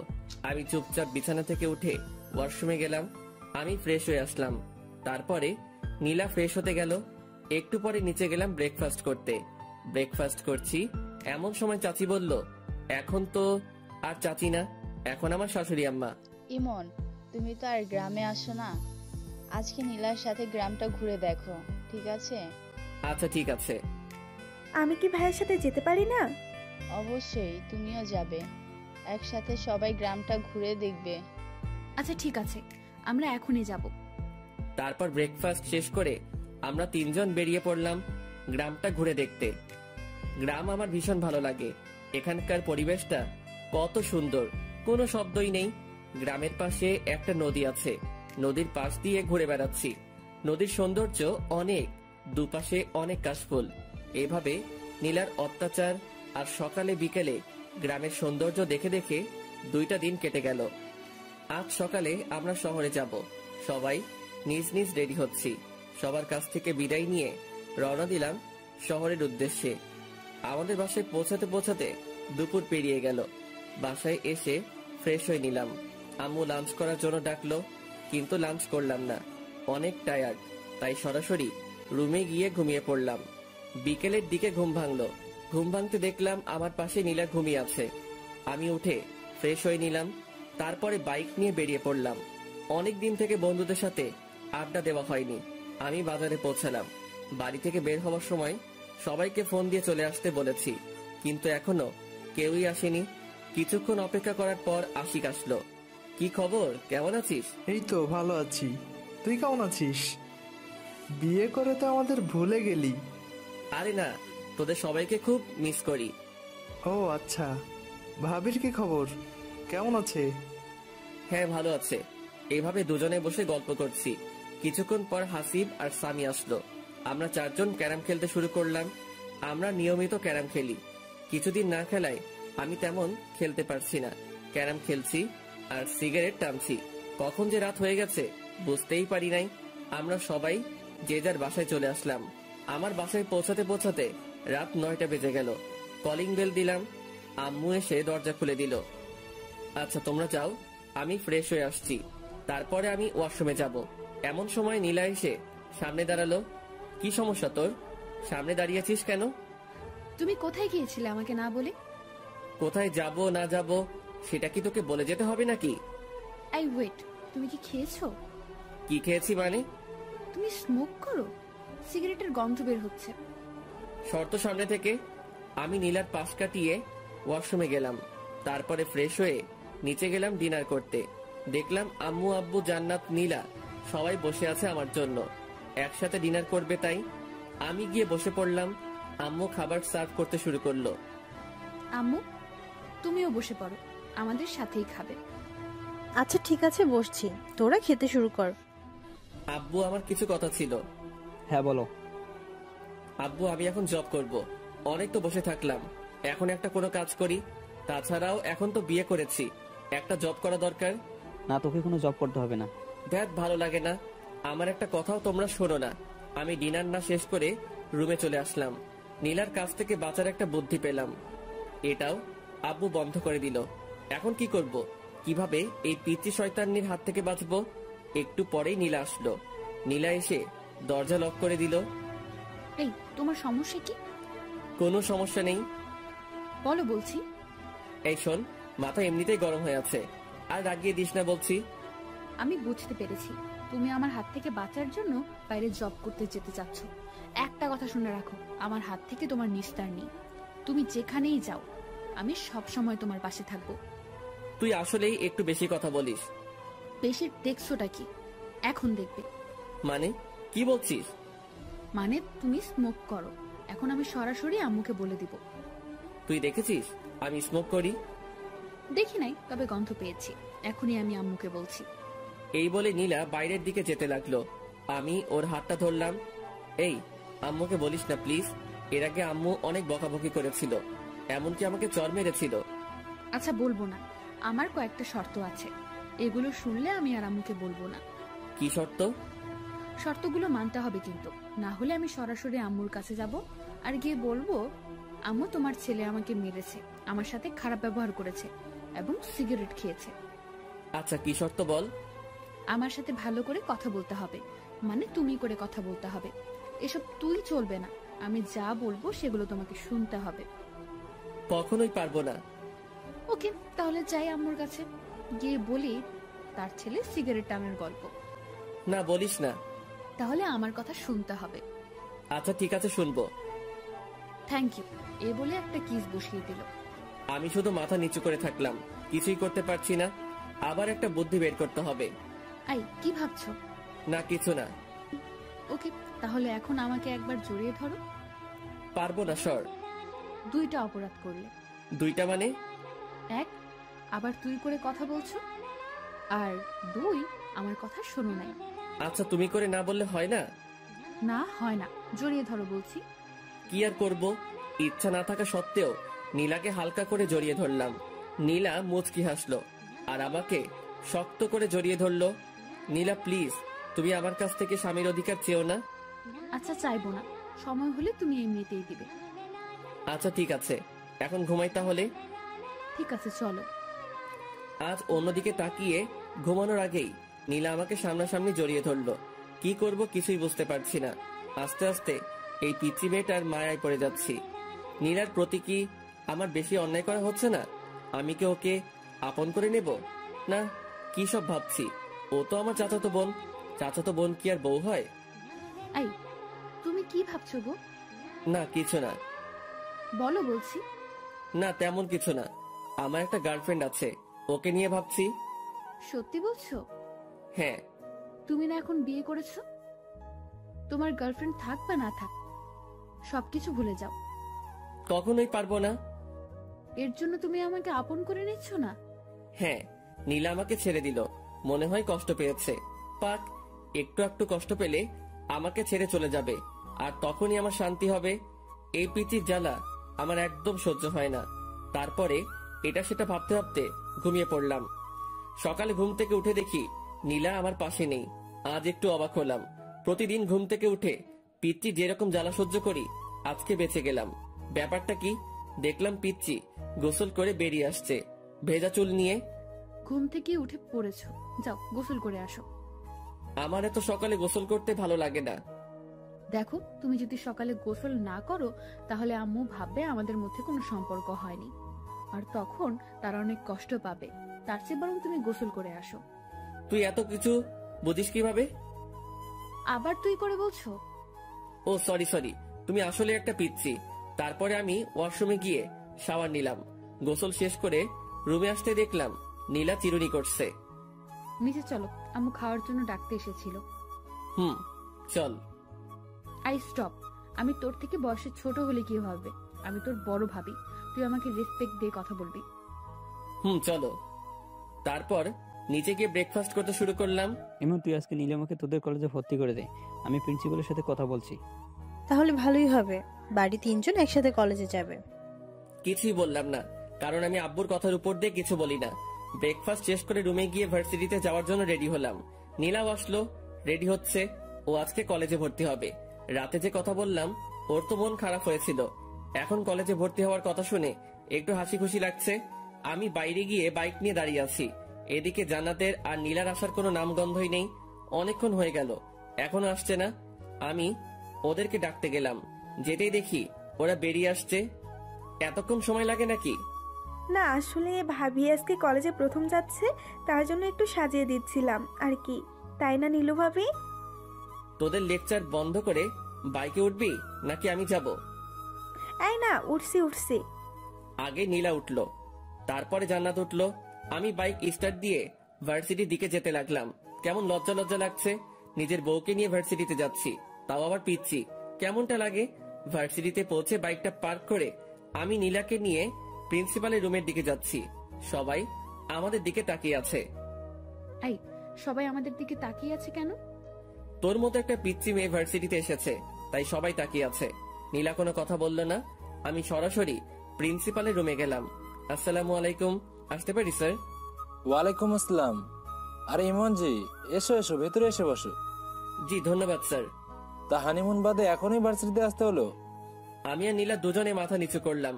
আমার মতো নীলাও হয়তো লজ্জা পেয়েছে। আরে লজ্জার কিছু নেই, বিয়ে করেছো তো কি হয়েছে, বিয়ে তো করতেই হবে তাই না? হ্যাঁ স্যার। এই যে ছাত্রের বউ ছাত্রী, নাম কি তোমার? নীলা। শুধু নীলা নাকি দুজনের মিল করে নীলা ইসলাম? নীলা মাথা নিচু করে মুচকি হাসলো। আচ্ছা ঠিক আছে, আর লজ্জা দিচ্ছি না, আমি সব ব্যবস্থা করে রেখেছি, তুমি শুধু এখানে একটা সাইন করো। নীলা সাইন করলো। নীলা শোনো, তোমার সিলেবাস দেখে তুমি ভার্সিটির লাইব্রেরি থেকে প্রয়োজনীয় বইগুলো সংগ্রহ করে নিও। ঠিক আছে স্যার। তারপর আমি আর নীলা প্রিন্সিপাল স্যারের রুম থেকে বেরিয়ে আসলাম। এই শোনো, আমাকে আমার ক্লাসটা দেখিয়ে দাও। ওইদিকে যা। ওইদিকে বললে হবে না, আমাকে পৌঁছে দিয়ে আসো। আমি নীলাকে ওর ক্লাসরুমের দিকে এগিয়ে দিলাম। ভার্সিটির সব ছেলে মেয়ে আমাদের দুজনের দিকে তাকিয়ে আছে। তাকাবেই না কেন? আজ পর্যন্ত আমার পাশে আমার 2-3টা বান্ধবী ছাড়া অন্য কাউকে দেখিনি। আজ হঠাৎ করে আমার পাশে নীলাকে দেখে হয়তো সবাই তাকিয়ে আছে। আমি নীলাকে ওর ক্লাসরুমটা দেখিয়ে দিলাম। তারপরে আমি সরাসরি আমাদের আড্ডা দেওয়ার জায়গায় চলে গেলাম। আমাকে দেখে সবাই চমকে উঠলো। মামা, তুই ভার্সিটিতে? আজব ব্যাপার তো। আমারও তো একই কথা, তুই হঠাৎ ভার্সিটিতে আসলি মানে? কেন, আমার কি ভার্সিটিতে আসা বারণ আছে নাকি? না, বারণ নেই, তবে তুই মাত্র 5 দিন হলো বিয়ে করলি আর আজকে ভার্সিটিতে চলে আসলি। ভাবির সাথে রোমান্স করবি, সেটা না করে হঠাৎ ভার্সিটিতে, তাই আমরা সবাই একটু অবাক হলাম আর কি। তোরা জানিস না, তোদের ছাড়া আমার একদমই ভালো লাগে না, তাই তো ভার্সিটিতে চলে আসলাম। থাক, হয়েছে হয়েছে, এখন বিয়ে করেছিস, আর কদিন পর তো আমাদের চিনতেই পারবি না। এখনই চিনতে পারছি না। তা ভাবি কোথায়? পড়াশোনা করতে হবে না? হ্যাঁ, পড়াশোনা তো করাতেই হবে। আজকে তো ইন্টার ফার্স্ট ইয়ারে ভর্তি করে দিলাম। কোন কলেজে মামা? এই ইমনের বউ, ইমন যে কলেজে ইচ্ছা ভর্তি করে দেবে, তোর এত জানা দরকার কি? না, ভাবিকে দেখে শুনে রাখার দায়িত্ব তো আমাদের সবারই, তাই না? তোকে এত দায়িত্ব বহন করা লাগবে না, এখন নিজের জন্য কাউকে খোঁজে নে। আমার ভাগ্যে মনে হয় কেউ নেই। আমরা সবাই এভাবে কিছুক্ষণ আড্ডা দেওয়ার পর ক্লাস করতে গেলাম। 2টা ক্লাস করলাম, আর ভালো লাগছে না। তারপরে আমি, আশিক, হাসিব, সামি 4 জন গেলাম বাজারের দিকে। বাজারে গিয়ে ক্যারাম খেললাম, ধোয়া ছাড়লাম, আর কিছুক্ষণ আড্ডা দিলাম। একটু পরে ফোনটা বেজে উঠলো। ফোন বের করে দেখলাম জান্নাত ফোন দিয়েছে। হ্যালো ভাইয়া, তুমি কোথায়? তাড়াতাড়ি ভার্সিটির দিকে আসো, ভার্সিটি বন্ধ হয়ে গেছে, ভাবিকে কোথাও খুঁজে পাচ্ছি না। আচ্ছা ঠিক আছে, আমি এক্ষুনি আসছি। দোস্ত তোরা থাক, আমার একটু কাজ আছে, আমি যাচ্ছি। তারপর আমি বাইকে স্টার্ট দিয়ে ভার্সিটির দিকে গেলাম। ভার্সিটিতে পৌঁছে দেখলাম জান্নাত বাইরে দাঁড়িয়ে আছে। নীলা কোথায়? ভার্সিটি বন্ধ হওয়ার পর সবাই যখন চলে যাচ্ছিল, আমি তখন অনেক খোঁজাখুঁজি করেছি, কিন্তু নীলা ভাবিকে কোথাও পাইনি। এত ছাত্রছাত্রীর ভিড়ে আমি ভাবিকে কোথায় খুঁজবো? আচ্ছা তুই কোনো চিন্তা করিস না, আমি খুঁজে বের করছি। তুই একটা রিক্সা নিয়ে বাসায় চলে যা। আচ্ছা ঠিক আছে ভাইয়া, ভাবিকে খুঁজে পেলে আমাকে ফোন করে জানিয়ে দিও। আচ্ছা ঠিক আছে। আমার তো মাথায় কোনো কাজ করছে না, আমি কোথায় খুঁজবো নীলাকে? বাড়িতে আম্মু আব্বু যদি জানতে পারে তাহলে আমাকে তো আস্ত রাখবে না। কোথায় গেল এইটুকু পিচ্চি মেয়েটা? ও তো গ্রামের মেয়ে, শহরের কিছুই ভালোভাবে চিনে না। এখন আমি কোথায় খুঁজবো নীলাকে? চিন্তায় আমার হাত পা ঠান্ডা হয়ে যাচ্ছে। ভার্সিটির এদিক ওদিকে একটু খোঁজাখুঁজি করলাম, কিন্তু নীলাকে দেখতে পেলাম না। আজ নীলার যদি একটা কিছু হয়ে যায় তাহলে আমি নিজেকে ক্ষমা করব কিভাবে? ভীষণ দুশ্চিন্তা হচ্ছে, কি করব আমি, কোন দিকে যাব? ফোনটা বেজে উঠলো, বের করে দেখলাম জান্নাত ফোন দিয়েছে। হ্যালো ভাইয়া তুমি বাসায় চলে এসো, ভাবি চলে এসেছে। আচ্ছা ঠিক আছে, আসছি। যাক, এতক্ষণ একটা স্বস্তির নিঃশ্বাস ফেললাম। এই পিচি মেয়েটার জন্য কতই না চিন্তা হচ্ছিল। আজকের মতো বেঁচে গেছি। এরপর থেকে আর এমন ভুল করা যাবে না। আমি বাইকটা স্টার্ট করে রওনা দিলাম বাসার উদ্দেশ্যে। বাসায় পৌঁছাতে পৌঁছাতে 2টা বেজে গেল। কলিং বেল দিতেই জান্নাত এসে দরজা খুলে দিল। ভাইয়া আম্মু খুব রেগে আছে কিন্তু। আমি ভেতরে চলে আসলাম। আম্মু সরাসরি আমার কাছে এসে আমার গালে একটা কষে থাপ্পড় বসিয়ে দিল। আমি চুপচাপ মাথা নিচু করে ফেললাম। এরকম থাপ্পড় আমি মাঝে মধ্যে খাই, ব্যাপার না। তোর জ্ঞান বুদ্ধি কিছু আছে? এইটুকু একটা মেয়েকে ছেড়ে কোথায় গিয়েছিলি? ওর যদি কিছু একটা হতো তাহলে কি করতি তুই? আমি চুপচাপ মাথা নিচু করে আছি। এখন কিছু বলা যাবে না, কারণ আম্মু ইজ ফায়ার। কি হলো, চুপ করে আছিস কেন? কথা বল, ওর কিছু হলে কি করতি তুই? আম্মু, আমি একদম বুঝতে পারিনি। এরপর থেকে আর এরকম হবে না। বুঝতে পারিস নাই মানে? এত বড় হয়েছিস, তোর জ্ঞান বুদ্ধি হবে কবে? আম্মু সত্যি, এরপর থেকে আর এই রকমটা করব না। তোর আব্বু জানতে পারলে আস্ত রাখবে না। যা উপরে যা, নীলার মনটা একদম খারাপ হয়ে আছে, ওর সাথে কিছুক্ষণ কথা বল। আচ্ছা আম্মু। আমি উপরে গেলাম, দেখলাম নীলা বিছানার এক কোনায় মন খারাপ করে বসে আছে। আমি গিয়ে নীলার সামনে দাঁড়ালাম। নীলা প্লিজ আমাকে ক্ষমা করে দে, আমি একদম বুঝতে পারিনি। ক্ষমা চাওয়ার কিছু নেই, তুমি তো আমার থেকে দূরে থাকতে চাও। না, আসলে আমি মনে করেছিলাম তুই জান্নাতের সাথে বাড়িতে চলে আসবি। প্লিজ আমাকে ক্ষমা করে দে। এরপর থেকে আমি তোকে একা রেখে আর কোথাও যাব না। অমনি নীলা এসে আমাকে জড়িয়ে ধরলো। মানে এত শক্ত করে জড়িয়ে ধরেছে বলে বোঝাতে পারবো না। মনে হচ্ছে কোনো ওয়ালের চিপায় আটকে পড়েছি। তারপরে নীলা আমাকে ঠেলতে ঠেলতে ওয়াশরুমের মধ্যে নিয়ে গেল। আমার কারোর সাথে গোসল করতে ভালো লাগে না। কারোর সাথে লাগুক বা না লাগুক, আমার সাথে লাগবে। তারপরে নীলা শাওয়ার ছেড়ে দিল। আমি আর নীলা একসাথে গোসল করছি। আমি ভালো লাগিয়ে দিচ্ছি। একবার যদি তোমার আর আমার মধ্যে স্বামী স্ত্রীর সম্পর্কটা গড়ে ওঠে, তারপর তুমি তোমার সব গার্লফ্রেন্ডকে ভুলে যাবে। এই, আমার তো কোনো গার্লফ্রেন্ড নেই। তাহলে সেদিন যে বললে আছে? এমনিতেই বলেছি। মিথ্যুক একটা। আচ্ছা ঠিক আছে, ভেজা কাপড় চেঞ্জ করো। মানে কি বলছিস? কি বলছি বুঝতে পারছো না? চেঞ্জ করো তাড়াতাড়ি। তোর সামনে? হ্যাঁ, আমার সামনে চেঞ্জ করতে হবে। মরে গেলেও পারবো না। দেখাচ্ছি তোমায়। এই একদম না, একদম আমার কাছে আসবি না বলছি। আমি নীলাকে জোর করে ঠেলতে ঠেলতে ওয়াশরুমের বাইরে বের করে দিলাম। তারপর আমি চেঞ্জ করে নীলাকে বললাম ভিতরে গিয়ে চেঞ্জ করে আয়। ভেতরে যাব না, এখানেই চেঞ্জ করব। তোর লজ্জা শরম বলতে কিছু নেই? তোমার সামনে আবার কিসের লজ্জা শুনি? শুধু আমার সামনে না, তোর কারো সামনে লজ্জা নেই, আমি বুঝতে পেরেছি। আচ্ছা, লজ্জা যখন নেই তাহলে দেখো। এই বলে নীলা আমার সামনে, আমি অন্যদিকে তাকাইলাম। ছি, তুই এইরকম? আমি আগে জানতাম না। নীলা আমাকে পেছন থেকে জড়িয়ে ধরে বলল, কি রকম গো? লজ্জা শরম বিবেকহীন একটা মেয়ে। আচ্ছা হয়েছে, এবার আমার চেনটা আটকে দাও। আমি অবাক হয়ে নীলার দিকে তাকাইলাম। দেখলাম নীলা একটা 3 পিস পরেছে আর আমাকে চেইন আটকে দিতে বলছে। এই শোন, এগুলো আমি পারি না। পারে না বললে হবে না, তাড়াতাড়ি আটকে দাও বলছি। পারবো না বললাম না। আম্মুকে কিন্তু ডাক দিব আর বলবো সিম্পল আমার এইটুকু কাজ করে দাও না, তখন তোমাকে বকাবকি করবে। এই শোন, আমার সামনে ভালোভাবে থাকবি। ভালোভাবে থাকবো মানে? মানে তোর অন্য কোথায়? এই যে বিছানায়। ওই চুপ, আমার সামনে একদম ভালোভাবে থাকবি, নয়তো থাকবি না। নীলা একেবারে আমার ঠোঁটের কাছে ঠোঁট নিয়ে এসে বলল, তোমার সামনে থাকতে হলে আমাকে কি ওড়না নিয়ে থাকতে হবে নাকি? আমি নীলাকে ধাক্কা দিয়ে বললাম, আমি যেটা পছন্দ করি সেটা করলে তোর পক্ষে ভালো হবে। ঠিক আছে, লাঞ্চ করব, চলো। চল। এই যে কোথায় যাব? আম্মু তো রুমে খাবার দিয়ে গেছে। কখন দিয়ে গেল? তুমি যখন ড্রেস চেঞ্জ করছিলে ওয়াশরুমে, তখন আম্মু এসে খাবার দিয়ে গেছে। ও আচ্ছা। তারপর আমি লাঞ্চ করতে শুরু করলাম। এই তুমি কেমন, আমাকে ডাকছো না কেন? তোকে ডাকার কি আছে? তুই দেখতে পাচ্ছিস না খাবার এখানে? তাই বলে তুমি একা একা খাবে? আমাকে একবারও ডাকবে না? শোন, এত ঢং দেখার সময় নেই। তোর ইচ্ছা হলে খাবি, নয়তো খাবি না।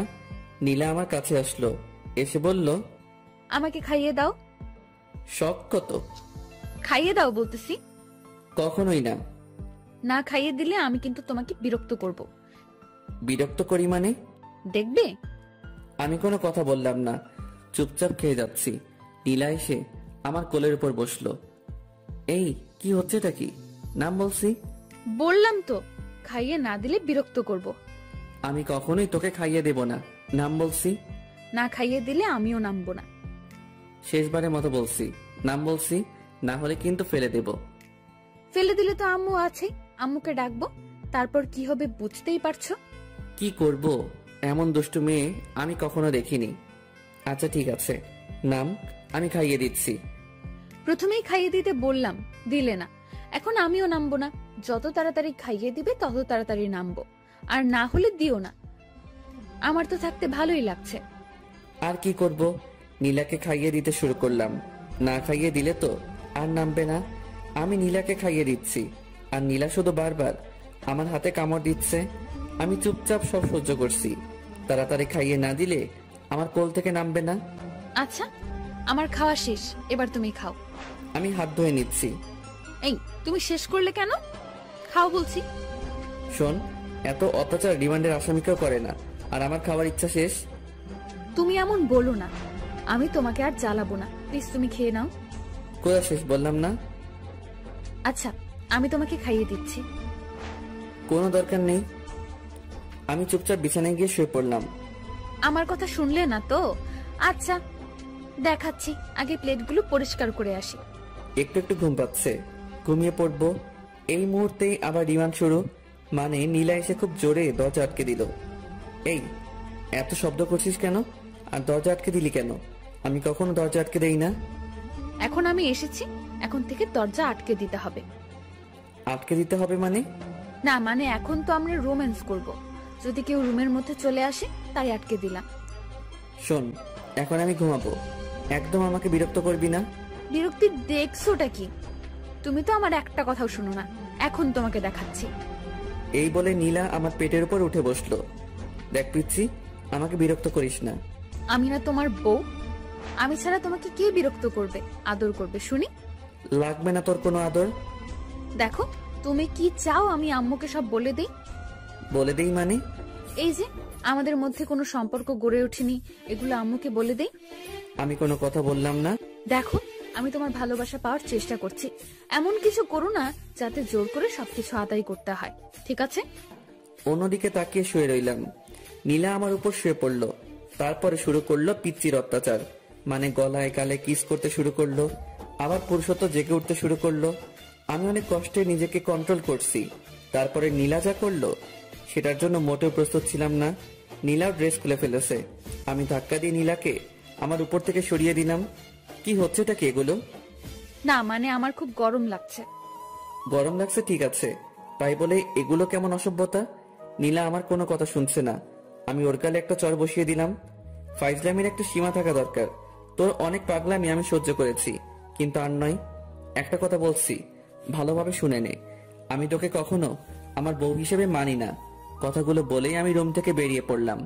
এই পিচিটার জন্য বাড়িতে থাকা যাবে না। দূর কিছু ভালো লাগে না। কি করব? আমি বাইক নিয়ে বের হচ্ছি, এমন সময় আম্মু আমাকে ডাকলো। এই দুপুরবেলা কোথায় যাচ্ছিস? এখন দুপুর কোথায়? এখন তো বিকেল হয়ে এসেছে। তুই তো এত তাড়াতাড়ি বের হোস না, আজ হঠাৎ এত তাড়াতাড়ি বের হচ্ছিস যে? না আম্মু, একটু কাজ আছে, তার জন্য আগে যাচ্ছি। ও আচ্ছা, ঠিক আছে, সাবধানে যাস। ঠিক আছে। তারপরে আমি বাইক নিয়ে বেরিয়ে পড়লাম বাজারের দিকে। এত সকাল সকাল তো কেউ আসবে না, সবাইকে একটা ফোন করি তাহলে আসবে। আমি সবাইকে ফোন দিয়ে বাজারে আসতে বললাম। আমি বাজারে পৌঁছাবার কিছুক্ষণ পর সবাই আসলো। তারপরে জমিয়ে আড্ডা দিতে শুরু করলাম। আজ একটু বেশি রাত করে ফেলেছি, মানে 10টা বেজে গেছে। হায় রে, ঘড়ির দিকে খেয়ালই করিনি। আজ যে বাড়িতে গেলে কি হবে? এমনিতেই দুপুরে আম্মু অনেক বকাবকি করেছে, তাড়াতাড়ি বাড়িতে যেতে হবে। আমি সবাইকে বাড়িতে যেতে বললাম। সবাই নিজ নিজ বাড়িতে চলে যাচ্ছি। বাড়িতে পৌঁছাতে আমার 10:30 বেজে গেছে। অনেক ভয়ে ভয়ে কলিং বেল দিলাম। আম্মু এসে দরজা খুলে দিল। আম্মু সরাসরি আমার কান ধরলো।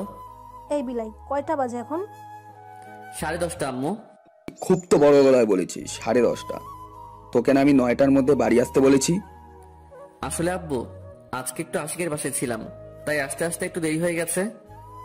আচ্ছা হয়েছে, যা ফ্রেশ হয়ে আয়, ডিনার করবি। ঠিক আছে আব্বু, আজকের মতো মিথ্যা বলে বেঁচে গেলাম। তারপরে আমি ফ্রেশ হয়ে ডিনার করতে আসলাম। এ কি, তুই একা আসলি যে? নীলাকে ডেকে আনলি না? আমি মনে করেছি ও নিচে আছে, আচ্ছা ডেকে আনছি। নীলাকে ডাকতে গেলাম, রুমের মধ্যে তো নীলাকে খুঁজে পাচ্ছি না। কোথায় গেল মেয়েটা? ওয়াশরুমে খুঁজলাম, নেই। তারপরে বেলকনিতে গেলাম, দেখলাম নীলা দাঁড়িয়ে আছে। নিচে চলো, আম্মু ডাকছে।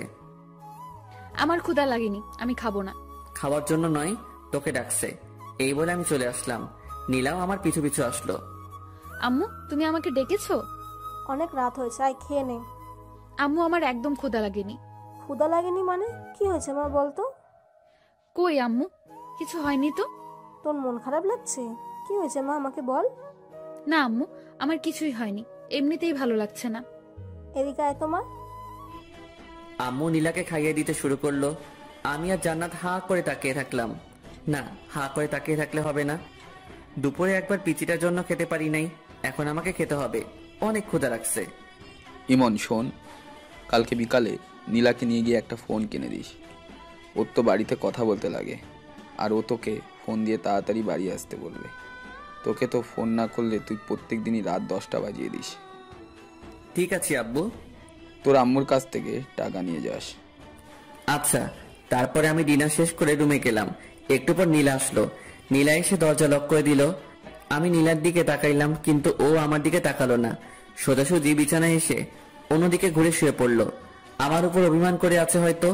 তখন ওর গায়ে হাত তোলাটা ঠিক হয়নি। ওকে একবার সরি বলে দেখি। নীলা শোন। নীলা আমার দিকে ঘুরলো, কিন্তু তাকালো না। কিছু বলবে? না মানে দুপুরে তোর সাথে একটু বাড়াবাড়ি করা হয়ে গেছে, প্লিজ ক্ষমা করে দে। তুমি বাড়াবাড়ির কিছুই করনি, যা করেছো একদম ঠিক করেছো। নীলা প্লিজ এভাবে বলিস না, আমাকে ক্ষমা করে দে। না, ক্ষমার কিছুই নেই। আমারই তো সব দোষ। আমার কপালে তো স্বামীর ভালোবাসা নেই, আছে শুধু চট থাপ্পড় এগুলোই। আমার উচিত হয়নি জোর করে তোমার ভালোবাসা নেওয়াটা। পিচিটার কথায় কেমন যেন মায়া আছে। ওর কথা শুনে আমি বারবার মায়ায় পড়ে যাই। আমি কি বলবো ভেবে পাচ্ছি না। আমাকে কথা বলার সব রাস্তায় পিচিটা বন্ধ করে দিল। আমি শুয়ে পড়লাম।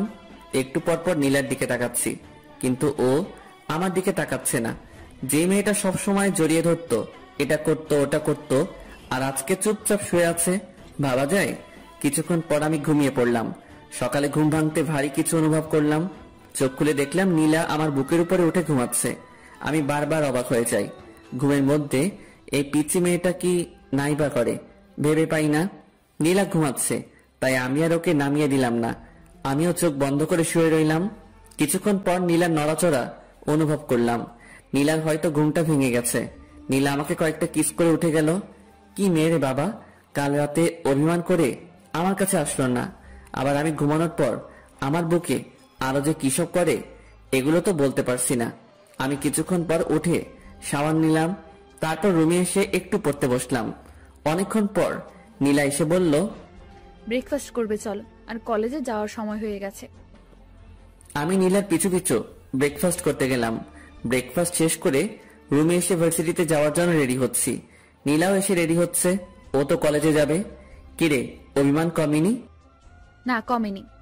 কিভাবে কমবে? একটা কিস করতে দিলে কমবে। একটাই তো। আচ্ছা ঠিক আছে, একটার বেশি করবি না কিন্তু। আমার কথা শেষ না করতেই নীলা আমার কাছে এসে রেডি। আই, তুমি একটু বিছানায় বসো, না হলে কিস করে শান্তি পাবো না। আমি বিছানায় বসলাম। একটার বেশি করবি না কিন্তু। নীলা আমার দিকে এগোতে থাকলো। আমি চোখ নিচু করলাম। মুহূর্তের মধ্যে নীলার ঠোঁট আমার ঠোঁটের সাথে মিশিয়ে দিল। আমি প্রথমে একটু ছাড়ানোর চেষ্টা করলাম, তারপরে নীলা আমার গলা জড়িয়ে ধরলো। কয়েকবার নিঃশ্বাস নিয়ে পুরো 5 থেকে 6 মিনিট আমার ঠোঁট দুটো নীলার আয়ত্তে ছিল। এটা কি করলি? কেন, একটা কিস করতে বললে তাই একটাই করলাম। তাই বলে এতক্ষণ? সর, এমনিতেই ব্রাশ করস নাই, তার উপর আবার কিস। তাড়াতাড়ি রেডি হবি, নয়তো তোকে রেখে ভার্সিটিতে চলে যাব। এই না না, আর একটু ওয়েট করো প্লিজ। এত সময় লাগে নাকি? এত কোথায়, এক্ষুনি তো রেডি হতে শুরু করলাম। তুমি তো একটু হেল্প করলেও পারো। পারি না, আমি নিচে আছি, তুই তাড়াতাড়ি আসবি কিন্তু। নিচে গিয়ে অপেক্ষা করছি। এদিকে জান্নাতেরও আসার কোনো নামগন্ধ নেই। এদের দুজনের জন্য আমার মেজাজটাই নষ্ট হয়ে যায়। এতক্ষণ লাগে নাকি রেডি হতে? কিছুক্ষণ পর নীলা আর জান্নাত আসলো। এ কি, তুই এখনো রেডি হস নাই কেন? আমি আজকে যাব না ভাইয়া। কেন, সমস্যা কি? না, সমস্যা নেই। আজকে আমার কোনো বান্ধবী আসবে না, ফোন করেছিল, তাই আমিও যাব না। আচ্ছা ঠিক আছে। আমি বাইক বের করে স্টার্ট দিলাম, নীলাকে বসতে বললাম। নীলা উঠে বসলো, বসার সাথে সাথে আমাকে জড়িয়ে ধরলো। এই কি হচ্ছে এইসব? পড়ে যাবো যে, তাই ধরলাম। পরে যাবি, ঠিক আছে। তাই বলে এভাবে ধরতে হবে নাকি? আমি তো পিচ্ছি একটা মেয়ে, এভাবে না ধরলে পড়ে যাব। তুমি চুপচাপ বাইক চালাও তো। তারপরে আমরা দুজন ভার্সিটিতে যেতে লাগলাম। রাস্তার সব মানুষজন আমাদের দিকে তাকাচ্ছে। আমি বাইক থামিয়ে হেলমেট পরলাম, তারপরে আবার যেতে শুরু করলাম। এই হঠাৎ হেলমেট পরলে যে? তুই যেভাবে জড়িয়ে রয়েছিস, মান সম্মান তো আর রাখবি না, তাই হেলমেট পরলাম যাতে কেউ চিনতে না পারে। আমি আমার স্বামীকে জড়িয়ে ধরেছি, তাতে মানুষের কি? আমি কোনো কথা বললাম না, সোজাসুজি ভার্সিটির দিকে যেতে থাকলাম। আর এদিকে নীলা একটার পর একটা বকবক করেই যাচ্ছে। কিছুক্ষণ পর আমরা ভার্সিটিতে পৌঁছলাম। বাইক পার্ক করতে সবাই আমার দিকে অবাক দৃষ্টিতে তাকিয়ে আছে। পাশে সামি, আশিক, হাসিব, নাদিয়া, মিম এরা সবাই ছিল। আমাদের দুজনকে দেখে ওরা একেবারে আমাদের কাছে চলে আসলো। মামা, একেবারে হিরো হিরোইনরা যেভাবে আসে ঠিক সেইভাবেই যে আসছিস ভার্সিটিতে। তাই নাকি? হিরো হিরোইন বানিয়ে দিলি? কেমন আছেন ভাবি? আলহামদুলিল্লাহ ভালো, আপনি? আমাদের আর ভালো থাকা। কেন ভাইয়া, কি হয়েছে? তুমি অত বুঝবে না, বড় হও। ও আচ্ছা। তুই এখন ক্লাসে যা। ওমা, তুই তো তোর বউয়ের সাথে তুই করে কথা বলিস, এটা কেমন অভ্যাস? তোকে এত বুঝতে হবে না, ও একটা পিচ্চি। ওকে আমি যা বলবো ওকে তাই শুনতে হবে। এদিকে নীলা আমাকে আম্মুর ভয় দেখায়, আমাকেই ওর সব কথা শুনতে হয়। তাই বলে তুই তোর বউয়ের সাথে এইভাবে কথা বলতে পারিস না? চুপ থাক তুই। এই চল, প্রথম ক্লাস মিস করা যাবে না, প্রথমবার ক্লাস করছি, চল সবাই। আচ্ছা ঠিক আছে চল। তারপর আমরা সবাই ক্লাস করতে গেলাম। নীলাও গেল ক্লাস করতে। আমরা দুইটা ক্লাস করে বাইরে এসে আড্ডা দিচ্ছি, আর নীলা ওদিকে ক্লাস করেই যাচ্ছে। চল বাজারের দিকে যাই, সিগারেট না খেয়ে মাথাটা কেমন চক্কর দিচ্ছে। তোরা না কোনো দিনও ভালো হবি না, বুঝলি? এই, আমি ভালো হয়ে গেছি। তুই ভালো হবি এটাও আমাকে বিশ্বাস করতে হবে। বিশ্বাস অবিশ্বাস তোর কাছে। আমি তো বাজারে যাব না, আর সিগারেটও খাবো না। হতেই পারে বিয়ের পরে তুই সিগারেট খাওয়া ছেড়েই দিতে পারিস, বউয়ের শাসন বলে কথা না রে। বউয়ের শাসন মানে? ওর মতো একটা পিচ্চি মেয়ে আমাকে শাসন করবে? তুই এটা কিভাবে বলতে পারলি? না, হঠাৎ সিগারেট খাওয়া ছেড়ে দিলি তো, তাই আর বললাম। ওই তুই না কাল রাতে আমাদের সাথে সিগারেট খাইলি? শালা দিলি তো সব শেষ করে। আমি এদেরকে কোন রকম বিশ্বাস করাচ্ছি যে আমি আর খাই না, আর তুই জল ঢেলে দিলি। আমি জানতাম ইমন কোনোদিনও সিগারেট খাওয়া ছাড়বে না, তাই কোনোদিনও ভালোও হবি না তুই, কুত্তা একটা। কি? আমাকে কুত্তা বললি? থাম, তোকে দেখাচ্ছি। এই বলে আমি নাদিয়াকে মারতে শুরু করলাম। ওর নরম গালে আস্তে আস্তে চর বসাতে ভালোই লাগে। দিলি তো মেকআপটা নষ্ট করে, যা সর এখান থেকে। আচ্ছা, তোর 2-3 ইঞ্চি মেকআপ আমি ঠিক করে দিচ্ছি, ওয়েট। আমি হাত দিয়ে ঘষে নাদিয়ার মুখ একেবারে এলোমেলো করে দিলাম। একটু সাইডে লক্ষ্য করলাম, দেখলাম নীলা চোখ বড় বড় করে দাঁড়িয়ে আছে। কি রে, তোর ক্লাস শেষ? বাড়িতে চলো। আচ্ছা ঠিক আছে চল। তারপরে আমরা সবাই নিজ নিজ বাড়িতে যেতে লাগলাম। নীলা দেখছি এবার আমাকে একটুও টাচ করছে না। আবার কি হলো? আসার সময় যেমন দুষ্টামি করছিল, ওর যে একটু পরপর কি হয় কিছুই বুঝতে পারি না। যাই হোক, বাড়ির দিকে যাই। কিছুক্ষণ পর আমরা বাড়িতে পৌঁছলাম। কলিং বেল দিতেই আম্মু দরজা খুলে দিল। আম্মু, তোমার ছেলে আজকে ভার্সিটিতে খুব বাজে কাজ করেছে। কি করেছে রে? তোমার ছেলেকে জিজ্ঞেস করো। এই, কি করেছিস তুই? কই কি করলাম?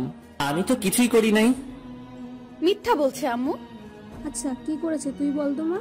তোমার ছেলে ভার্সিটির মেয়েদের মেকআপ ঠিক করে দেয় গালে হাত দিয়ে। নীলা এসব কি বলছে? আম্মু, ওইটা আমার বান্ধবী ছিল, আমরা ইয়ার্কি করছিলাম।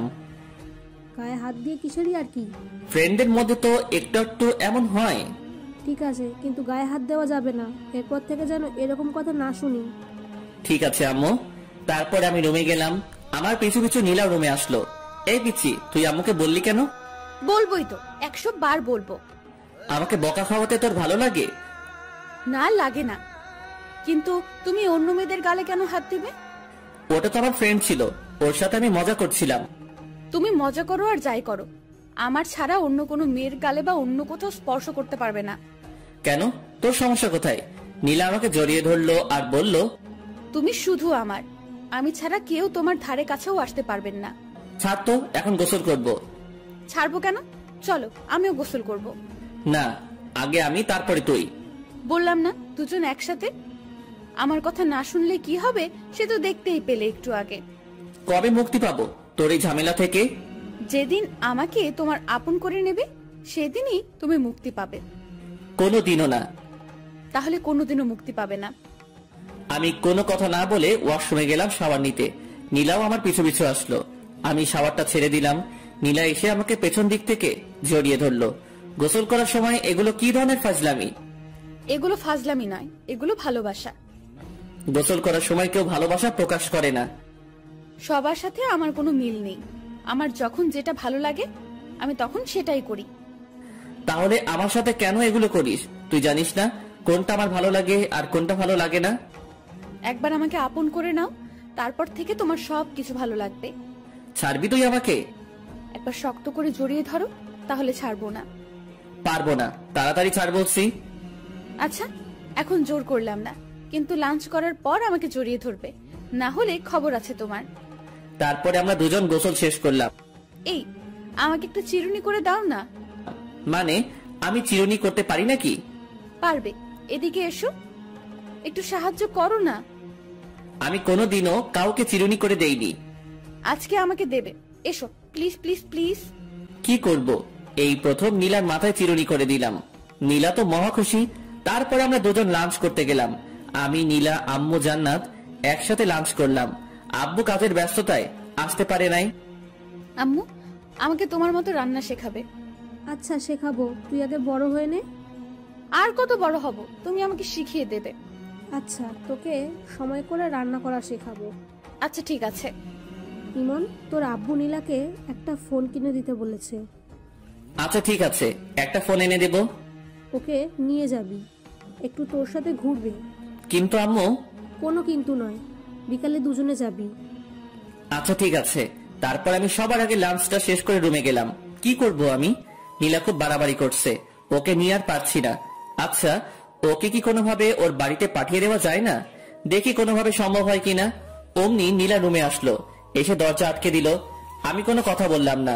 ওর সাথে আমি কিছুতেই পেরে উঠছি না। কিভাবে পারবো? ও শুধু আম্মু আব্বুর ভয় দেখায়, আর আমি তো আম্মু আব্বুর বিরুদ্ধে যেতে পারবো না। কি ভাবছো গো? ভাবছি কিভাবে তোকে এই বাড়ি থেকে তাড়ানো যায়। বৃথা চেষ্টা করে কোনো লাভ নেই। নীলা আস্তে আস্তে আমার কাছে আসছে। আমি কিছু বলবো, অমনি নীলা আমার মুখটা চেপে ধরলো। একটা কথাও বলবে না, আমি যা করব সবকিছু চুপচাপ সহ্য করবে। তাই বলে আমি চুপ করে আছি, আর এদিকে নীলা আমার উপর অত্যাচার চালাচ্ছে। কখনো লিপ কিস দিচ্ছে, কখনো গালে। একটা সময়ও থেমে থাকছে না।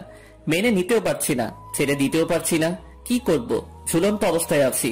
এভাবে বিকেল পর্যন্ত সহ্য করতে হলো নীলার পাগলামি। এইটুকু একটা পিচ্চি মেয়ে এত কিছু বোঝে কিভাবে আমি ভেবে পাই না। পিচ্চি কিন্তু যেগুলো করে মনে হয় কত কত বছরের অভিজ্ঞতা। আমি বিছানা থেকে উঠে ফ্রেশ হতে গেলাম। ঠোঁটার গাল নীলা একেবারে শেষ করে দিয়েছে। এখন আমার যেতে হবে নীলাকে নিয়ে শপিং এ, ফোন কিনতে। এ তো আর একটা ঝামেলা। এইটুকু একটা পিচ্চি মেয়ের সাথে বেড়াতে আমার একদম ভালো লাগে না। আমি রুমে এসে ফোন টিপতে লাগলাম। আচ্ছা আমি কি পরবো? শাড়ি পরলে কি ভালো লাগবে? তাড়াতাড়ি রেডি হবি, বেশিক্ষণ অপেক্ষা করতে পারবো না। তুমি সব সময় একটু বেশি কথা বলো। শোনো, আমি নীল শাড়ি পরবো আর তুমি একটা নীল পাঞ্জাবি পরবে, ঠিক আছে? নীলা আলমারি থেকে একটা নীল পাঞ্জাবি বের করলো, আর ওর জন্য নীল শাড়ি। তোকে বললাম না এখন পাঞ্জাবি পরবো না? আমি যখন বলেছি তোমাকে পরতেই হবে। এদিকে এসো তো। নীলা আবার শার্ট খুলে পাঞ্জাবি পরিয়ে দিল। এই, আমাকে শার্টটা পরিয়ে দাও না। আমি পারি না, তুই একা একাই পর। আমি বাইরে যাচ্ছি। এই, তোমাকে বাইরে যেতে বলেছি। এদিকে আসো। তুমি একটু শাড়ির কুচিটা ধরো। কি আর করব? আমি গিয়ে নীলা শাড়ির কুচিটা ধরলাম। এতক্ষণ লাগে নাকি শাড়ি পরতে? তাড়াতাড়ি পর বলছি। তাড়াতাড়ি করছি, একটু ওয়েট করো। আর কতক্ষণ লাগবে? এই তো হয়ে গেছে, এবার কুচিটা দিয়ে দাও। কি? আমি কখনোই পারবো না। তুমি পারবে, তোমার 14 গোষ্ঠী পারবে। তাহলে 14 গোষ্ঠীর কাছ থেকে পড়িয়ে নেব। আমি পারবো না। দাও বলছি। তুমি না ছেলে, এত ভয় কিসের তোমার? তাই বলে তোর ওখানে কুচি দিয়ে দেবো নাকি? দেরি হয়ে যাচ্ছে, তাড়াতাড়ি দাও। তারপর আমি কাঁপতে কাঁপতে নীলার কুচিটা দিয়ে দিলাম। নীলা আমার হাত ওর ওখানে চেপে ধরলো। আমি তো লজ্জায় একেবারে শেষ, কিছু বলতে পারছি না, কিছু করতেও পারছি না, শুধু মাথা নিচু করে আছে। এদিকে নীলাও লজ্জায় লাল হয়ে আছে, কিছু বলতে পারছে না, শুধু মুচকি হাসছে। এভাবে নীরবময় কিছু মুহূর্ত কাটলো। কিছুক্ষণ পর আমি হাতটা সরিয়ে নিলাম আর অন্যদিকে তাকালাম। নীলা সাজুগুজু করতে ব্যস্ত হয়ে গেল। একটু পরে নীলা বলল, আমি রেডি, এখন চলো। আমি নীলার দিকে তাকাতেই একেবারে অবাক হয়ে গেলাম। এইটুকু পিচ্চি মেয়েটাকে দেখতে অনেক সুন্দর লাগছে। আমি তো আগে কখনো ওর দিকে তেমন তাকাইনি, আজ প্রথম তাকাচ্ছি।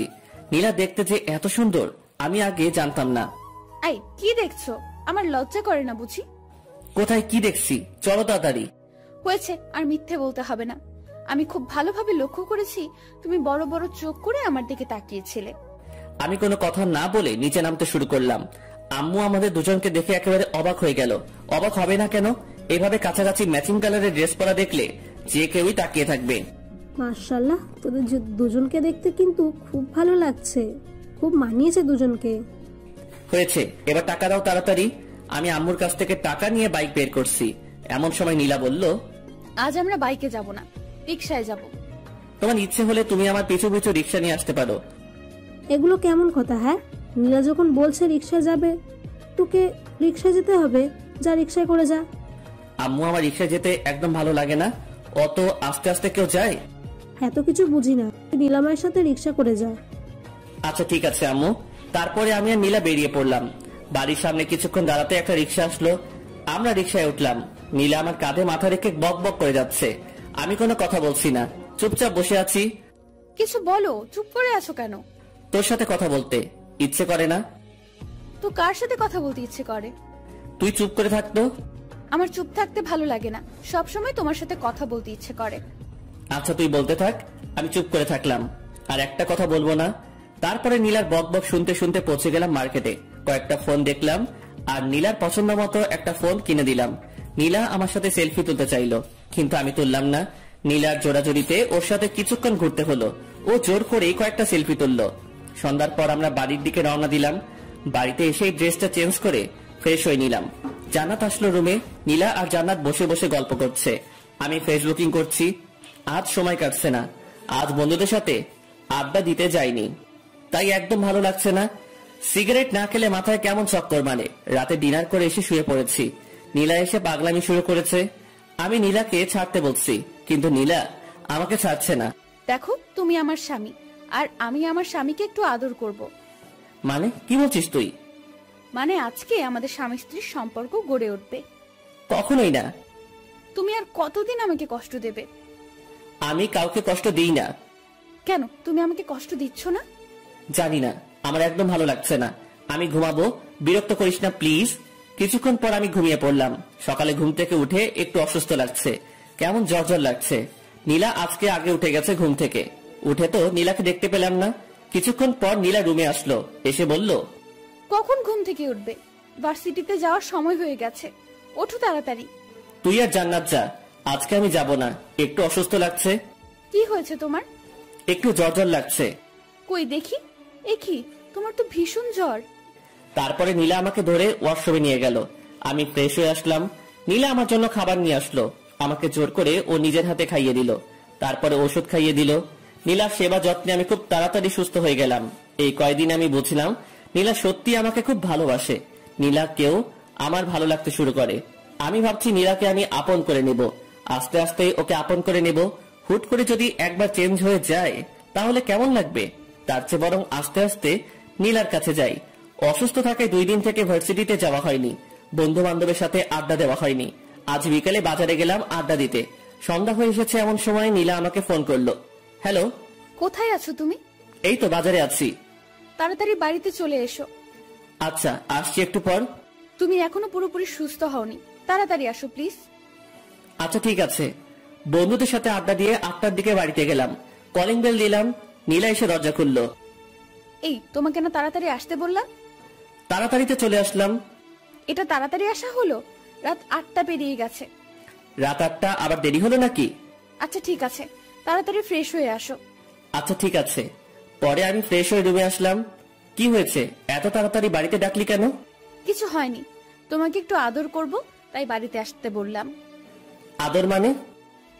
আদর বোঝো না? আচ্ছা দেখাচ্ছি। আজ নীলাকে দেখতে একদম অন্যরকম লাগছে, কেমন ছটফট করছে আমার ভালোবাসা পাওয়ার জন্য। নীলা আমাকে জড়িয়ে ধরে বিছানায় শুইয়ে দিল। আমি তেমন রিয়েক্ট করলাম না।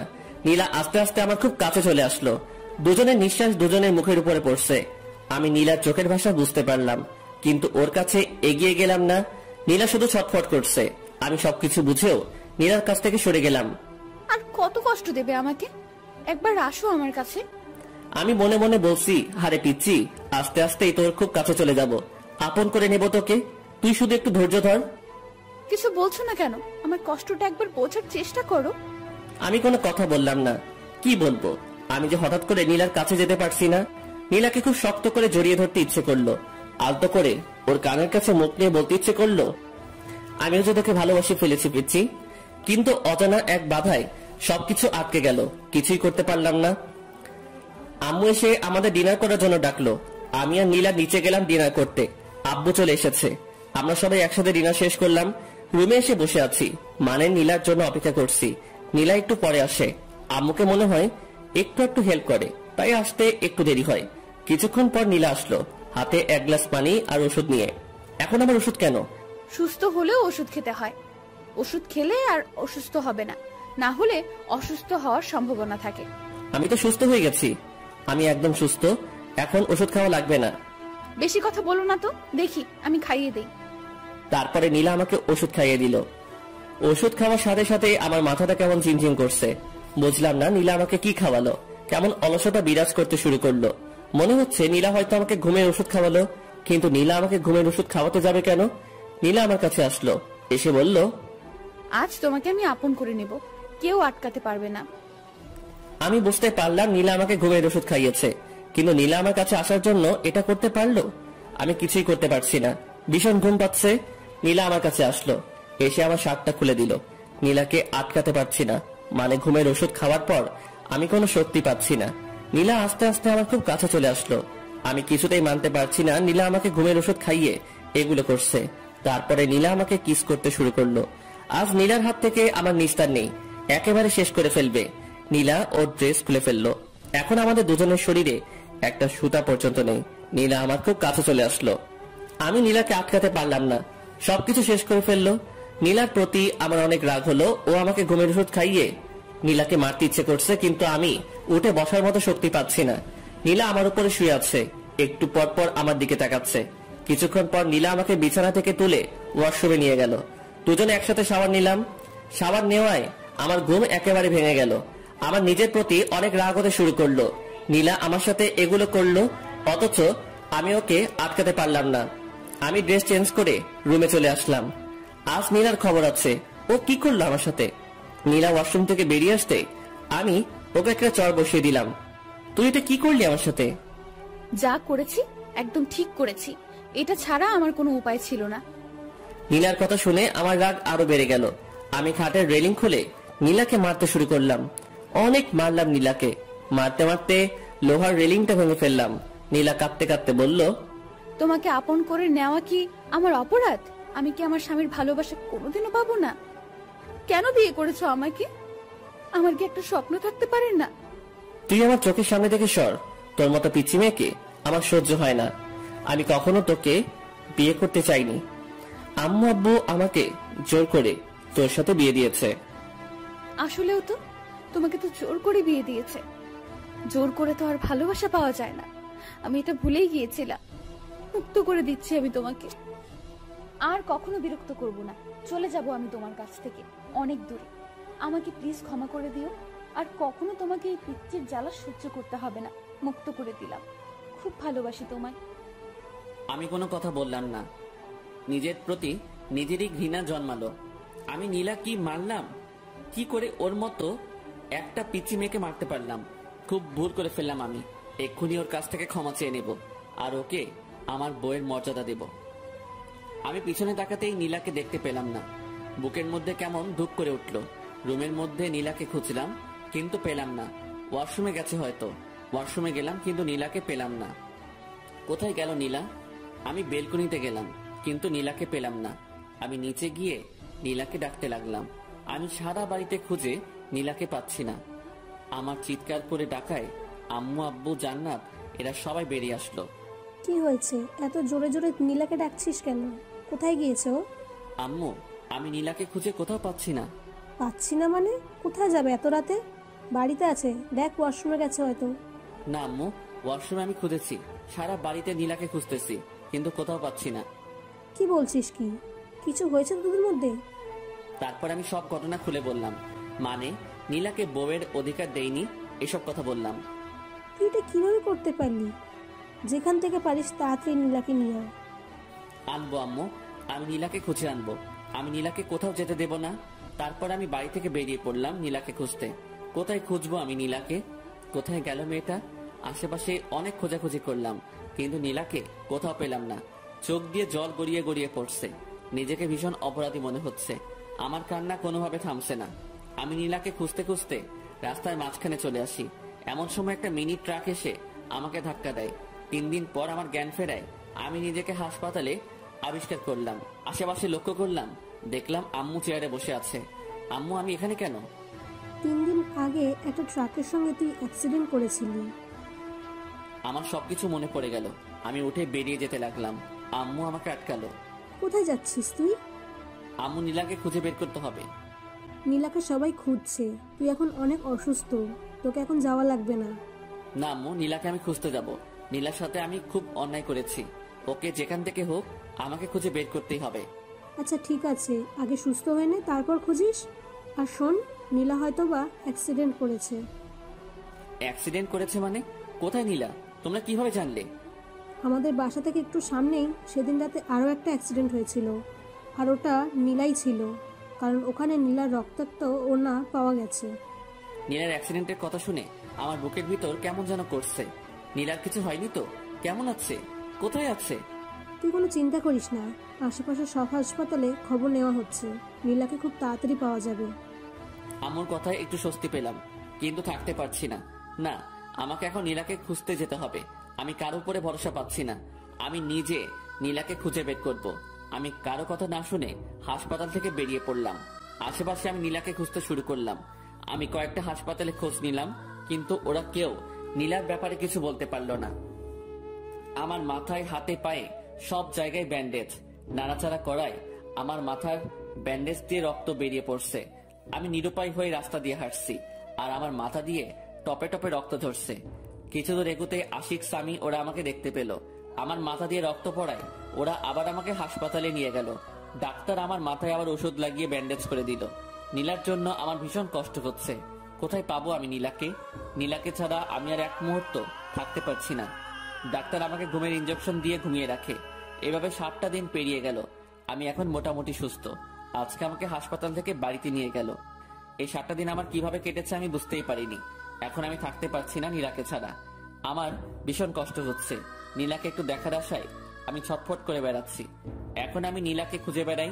সকাল থেকে শুরু করে রাত পেরিয়ে যায়। আমি নীলাকে খুঁজি, কিন্তু কোথাও পাই না। শহরের আনাচে কানাচে প্রত্যেকটা কোনায় আমি নীলাকে খুঁজেছি, কিন্তু কোথাও পাইনি। ভাবছি ঢাকায় যাব, ওখানে গিয়ে নীলাকে খুঁজবো। আমি বাড়িতে জানিয়ে ঢাকা যাওয়ার উদ্দেশ্যে বের হলাম।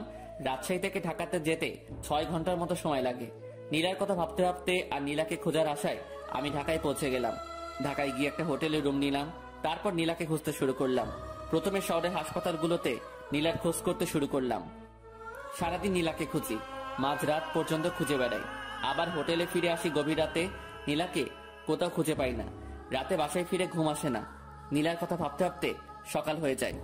এভাবে 1 মাসের মতো আমি নীলাকে খুঁজি, কিন্তু পাই না। 1 মাস নিয়মিত ঘুম না পাড়ায় আমি একটু অসুস্থ হয়ে পড়লাম। আমি বাড়িতে ফিরে আসলাম। সবার কাছে নিজেকে অপরাধী মনে হয়। আমি সত্যি বড় অপরাধী। আমি নীলার সাথে অনেক অপরাধ করেছি। চাচা চাচির সামনে নিজের মুখ দেখাবো কিভাবে? ওদের একমাত্র মেয়ে, ওরা কত কষ্ট আছে। আমার ভীষণ কষ্ট হয়। যদি কাউকে দেখাতে পারতাম তাহলে সেই বুঝতো আমার ভেতরটা। রুমে শুয়ে আছি, এমন সময় আম্মু আসলো খাবার নিয়ে। ঢাকায় গিয়ে তো নিজের শরীরের অবস্থা একেবারে শেষ করে ফেলেছিস। শোন, যা হয়েছে সেটা তোর ভাগ্য ছিল। তুই দেখিস নীলা একদিন ঠিক ফিরে আসবে। আমি আম্মুকে জড়িয়ে ধরে কান্না করতে শুরু করলাম। আমার ভীষণ কষ্ট হয়, ভীষণ। আমি বুঝতে পারি, তোর দিকে তাকালেই আমি সবকিছু বুঝতে পারি। আম্মু, এখন কি করব আমি? সবকিছু ঠিক হয়ে যাবে, তুই একটু ধৈর্য ধর। তারপরে আম্মু আমাকে খাইয়ে দিল। আমি বসে বসে নীলার সেই দুষ্টুমিগুলো ভাবছি। কত কিছুই না করতো একটু ভালোবাসা পাওয়ার জন্য। আজ আমি ওকে আমার সব ভালোবাসা দিতে চাই, কিন্তু আজ ও নেই।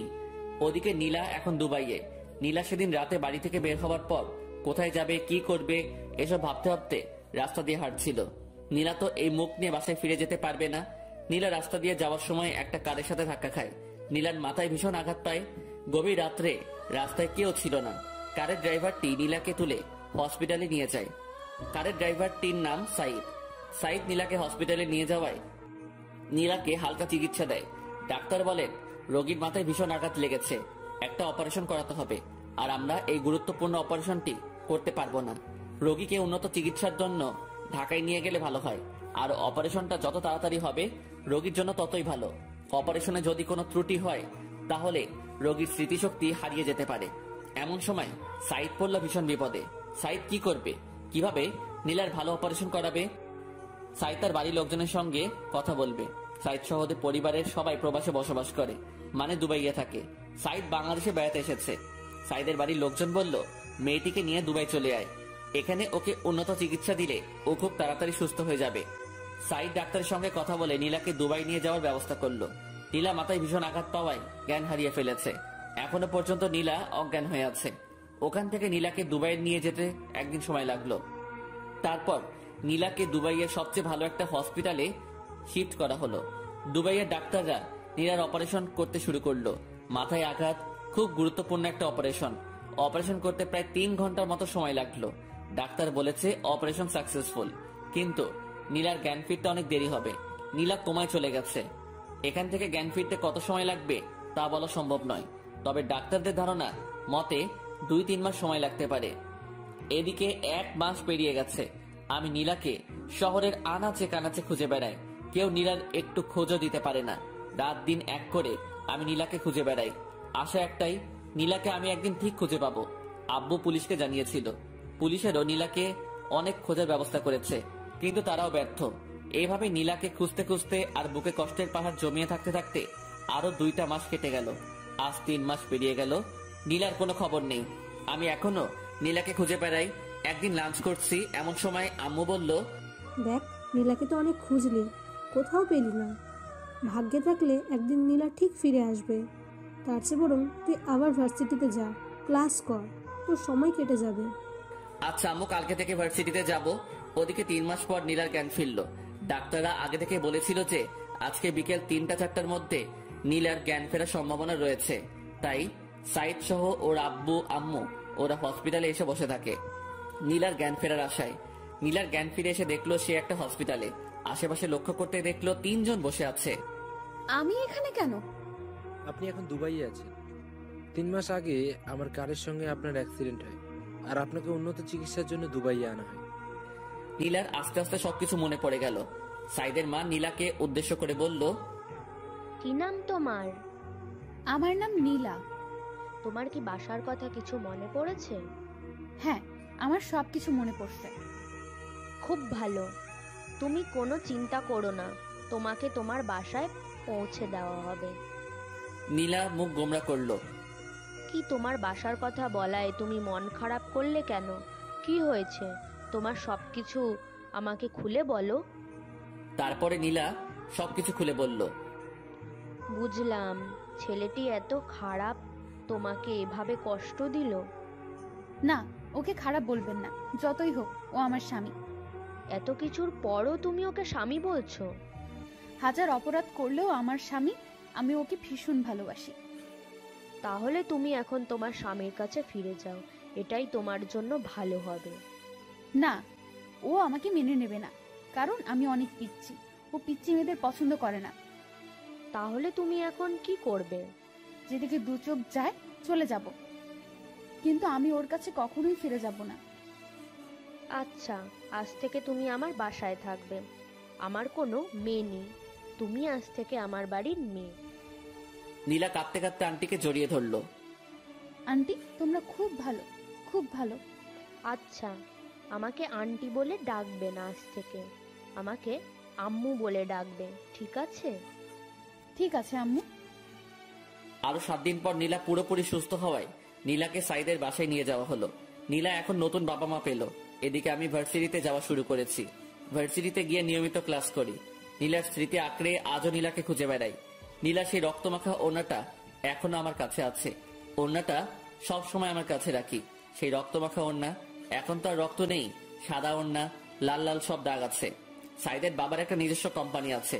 নীলা সব সময় বাড়িতে বসে থাকে, তাই নীলা ওর নতুন আম্মুকে অনেক বুঝিয়ে ওদের কোম্পানিতে যায়। ওখানে নীলাকে সবাই ম্যাডাম বলে সম্মান দেয়। নীলার এগুলো শুনতে খুব ভালো লাগে, তাই নীলা নিয়মিত অফিসে গিয়ে বসে থাকে। বসে বসে অফিসে বিভিন্ন কাগজপত্র সিরিয়াল করে। এভাবে চলতে থাকে আমার এবং নীলার দুই দিকে দুই পৃথিবী। নীলার একদিন হঠাৎ খুব বমি হয় আর সে মাথা ঘুরে পড়ে যায়। ডাক্তার নীলাকে চেক আপ করে বলে নীলা প্রেগনেন্ট। সেদিন রাতে আমাদের মিলন হয়, যার ফলে নীলা আজ প্রেগনেন্ট। নীলার বাচ্চাটিকে নষ্ট করে ফেলতে বলি, কিন্তু নীলা রাজি হয় না। নীলা মনে মনে ভীষণ খুশি। নীলা প্রেগনেন্ট এটা শুনে নীলা খুশি। মেয়েরা প্রেগনেন্টের কথা শুনলে এমনিতে অনেক খুশি হয়। নীলার আম্মু নীলাকে অনেক সেবা যত্ন করে।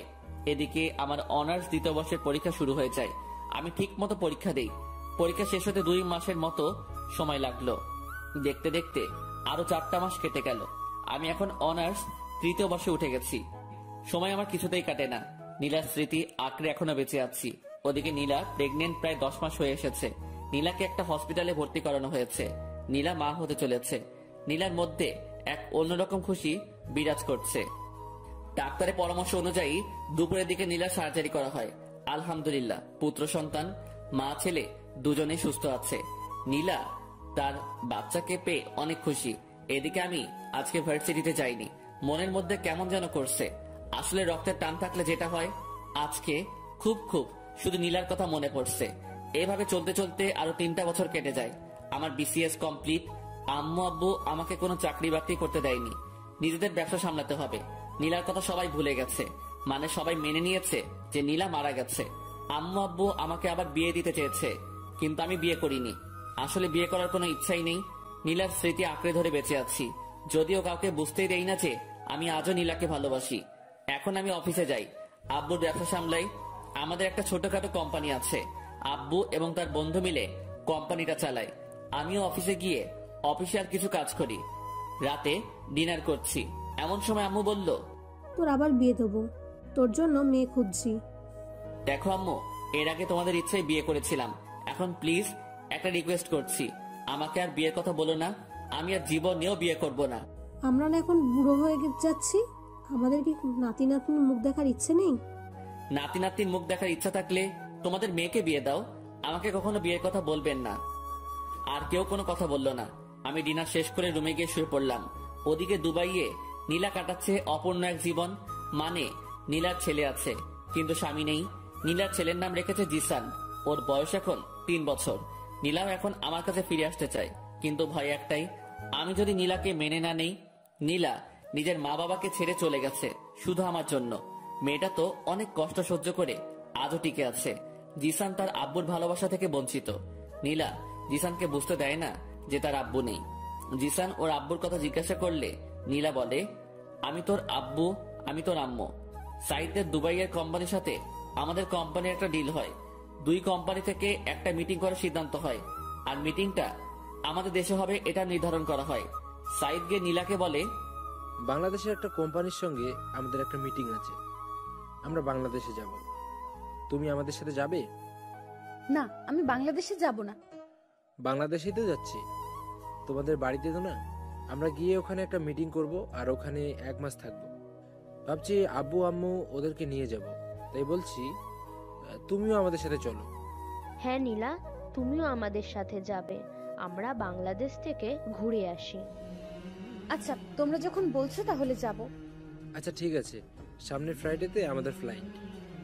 তারপর শুক্রবারের ফ্লাইটে নীলা, জিসান, সাইদের আম্মু আব্বু সহ অফিসের কিছু লোকজন, ওরা সবাই বাংলাদেশে চলে আসে। ওরা এসে একটা হোটেলে বুকিং হয় আর মিটিংটা হবে আমাদের কোম্পানিতে। 2 দিন রেস্ট নেওয়ার পর আমাদের কোম্পানিতে সাইদের আব্বু, নীলা আর কোম্পানির লোকজন ওরা মিটিং করতে আসে। আমরা একটা প্রজেক্টের ডিল নিয়ে মিটিং করব। আমি আব্বু খুব তাড়াতাড়ি অফিসে চলে আসি। অফিসের আরো লোকজন নিয়ে আমরা মিটিং করার জন্য প্রস্তুতি নেই। মিটিং 10টায় শুরু হয়। 2 কোম্পানির প্রায় 20 জন নিয়ে মিটিং করা হয়। আমরা মিটিং শুরু করার আগেই সবার সাথে হ্যান্ডশেক করতে গেলাম। সবার সাথে হ্যান্ডশেক করছি আর নিজেদের নাম বলছি। সাইদের সঙ্গে হ্যান্ডশেক করতে গেলাম, ইমন ইসলাম। সাইদ হাত বাড়িয়ে বলল, সাইদ চৌধুরী। তারপরে পাশে হ্যান্ডশেক করতে গেলাম, একটা মেয়ে হাত বাড়িয়ে বলল, নীলা চৌধুরী। আমি নীলার মুখের দিকে তাকিয়ে থাকলাম। নিজের চোখ দিয়ে কি দেখছি বিশ্বাস করতে পারছি না। আমার চোখের সামনে নীলা দাঁড়িয়ে আছে, মুখ দিয়ে কোনো কথা বের হচ্ছে না, গলা শুকিয়ে আসছে। আমি কোন রকম হ্যান্ডশেক করে আমার নাম বলে বসে পড়লাম। কিছুই বুঝতে পারছি না। আজ প্রায় 4 বছর পর নীলা আমার চোখের সামনে। আমি নীলার দিকে তাকাচ্ছি, কিন্তু নীলা আমার দিকে একবারও তাকাচ্ছে না। নীলার আগে যার সাথে হ্যান্ডশেক করলাম উনি বলল ওনার নাম সাইদ চৌধুরী, আর নীলা বলল ওর নাম নীলা চৌধুরী। কি আজব, নীলার মনে হয় ওনার সাথে বিয়ে হয়েছে। যাক, তাও খুশি হলাম। নীলা তো বিয়ে করে সুখে আছে। আজ আমি অনেক খুশি। তারপরে মিটিং এর দিকে মনোযোগ দিলাম। মন কিছুতেই বসছে না। আজকের মতো মিটিং শেষ হলো, কিন্তু সম্পূর্ণ ডিল নিয়ে আলোচনা করা হলো না। তাই কালকে আবার মিটিং করা হবে। আমি বাড়িতে গিয়ে সরাসরি রুমে চলে গেলাম। চোখ দিয়ে খুব জল ঝরছে। আজ আমি অনেক খুশি। আজ নীলাকে দেখলাম, তাও তো নীলা সুখে আছে। এটা দেখেই অনেক ভালো লাগছে। পরের দিন আমি খুব তাড়াতাড়ি অফিসে চলে গেলাম। এমন সময় সাইদের একটা ফোন আসলো। সাইদ একটু সাইডে গিয়ে ফোনটা রিসিভ করলো। নীলা আমাকে উদ্দেশ্য করে বলল, কেমন আছেন মিস্টার রিমন? হ্যাঁ, ভালো আছি। আপনি? আমিও খুব ভালো আছি। তা আপনার বড় ওয়াইফ কেমন আছে? মানে? না, আপনার তো পিচ্চি পছন্দ হয় না, তাই বলছি আপনার বড় ওয়াইফ কেমন আছে? আমার কোনো বড় ওয়াইফ নেই। কেন, এখনো বিয়ে করেন নাই? না, কারো অপেক্ষায় ছিলাম। সত্যি বলছেন? হ্যাঁ, কিন্তু এখন আর নেই। এখন সে তার স্বামী সন্তান নিয়ে খুব সুখে আছে। তাই? একদম তাই। তারপর আমি জিসানের সঙ্গে কিছুক্ষণ কথা বললাম। মিটিং এর সময় হয়ে গেছে, তাই জিসানকে নামিয়ে দিয়ে আমরা মিটিং করতে গেলাম। জিসানকে নীলা ওর ফোন দিয়ে পাশের একটা রুমে বসিয়ে দিল। জিসান সম্ভবত ফোনে গেম খেলছে। আমরা সবাই মিটিং করতে বসলাম। প্রজেক্ট নিয়ে বিভিন্ন আলাপ আলোচনা করলাম। মিটিং করা শেষে সাইদের কোম্পানির সঙ্গে আমাদের কোম্পানির খুব ভালো একটা বন্ধুত্ব হয়ে গেল। আমরা মিটিং শেষ করে সবাই একসাথে লাঞ্চ করলাম। শেষবারের মতো নীলার দিকে একবার তাকালাম। নীলা হয়তো আবার চলে যাবে দুবাইয়ে, তাই শেষবারের মতো আমি নীলার মুখের দিকে তাকিয়ে আছি। হঠাৎ নীলাও আমার দিকে তাকালো। আমি নীলার দিক থেকে চোখ সরিয়ে নিলাম। লাঞ্চ শেষে একটু রেস্ট নিয়ে ওরা সবাই চলে যেতে লাগলো। আমরা ওদেরকে একটু এগিয়ে দিতে গেলাম। হঠাৎ জিসান এসে আমার পা জড়িয়ে ধরলো। আমি জিসানকে কোলে তুলে নিলাম। একটু আদর করে জিসানকে নামিয়ে দিলাম। ওরা গিয়ে গাড়িতে উঠলো। নীলা গাড়ির গ্লাস খুলে আমার দিকে তাকালো। দেখলাম নীলার চোখ দিয়ে জল পড়ছে। আমার সাথে অনেকদিন পর দেখা হলো, তাই হয়তোবা কাঁদছে। এটা খানিকের কষ্ট, একটু পরে আবার ঠিক হয়ে যাবে। আমিও গাড়ি ড্রাইভ করে বাড়িতে চলে আসলাম। বাড়িতে এসে শাওয়ার নিলাম। রুমে বসে শুধু অফিসের কথাই ভাবছি। জিসানের মায়ায় পড়ে গেছি। জিসানকে আমার খুব আপন আপন লাগছে। ওদিকে নীলা হোটেলে গিয়ে ভীষণ কান্না শুরু করেছে। নীলার আম্মু নীলার সাথে কথা বলে কিছু জানার চেষ্টা করছে, কিন্তু নীলা কিছু বলছে না, শুধু কেঁদে চলেছে। অনেক চেষ্টা করে নীলার আম্মু জানতে পারলো যে আজকে আমার সাথে নীলার দেখা হয়েছিল। কাঁদছো কেন তুমি? আম্মু, ইমন ভালো নেই। তুমি কিভাবে জানলে ও ভালো নেই? ওর সাথে কথা বলেছি, ও এখনো বিয়ে করে নাই, এখনো আমার অপেক্ষায় আছে। কি বলছো কি? তুমি তো বলেছিলে ও তোমাকে সহ্য করতে পারতো না, তাহলে এখনো তোমার জন্য অপেক্ষা কেন করছে? আমি কিছু জানি না আম্মু, আমার এখন ভীষণ কষ্ট হচ্ছে। তুমি একদম কষ্ট পেও না। তোমার স্বামী যখন তোমার জন্য এখনো অপেক্ষা করে আছে, তাহলে তোমার ওর কাছে ফিরে যাওয়া উচিত। কিন্তু আমি কিভাবে ওর কাছে ফিরে যাব? তুমি কোনো চিন্তা করো না, আমরা সব ব্যবস্থা করব। এদিকে আমি শুধু বারবার নীলা আর জিসানের কথা ভেবে চলেছি। নীলা এখন বড় হয়ে গেছে। না, আমি কি সব ভাবছি। নীলা তো এখন অন্য কারো বউ। এসব নিয়ে আমার না ভাবাই ভালো। আমি রাতে এটা সেটা ভাবতে ভাবতে ঘুমিয়ে পড়লাম। সকালে ঘুম থেকে উঠে দেখলাম একটা নাম্বার থেকে বেশ কয়েকবার ফোন এসেছে। আমি ফোনটা ব্যাক করলাম। ফোনটা রিসিভ করতে ওপাশ থেকে বলল, হ্যালো মিস্টার ইমন, আমি সাইদ চৌধুরী। ও আচ্ছা, কি খবর? আপনার সাথে কিছু কথা আছে, দেখা করতে পারবেন? হ্যাঁ অবশ্যই, কোথায় আসবো?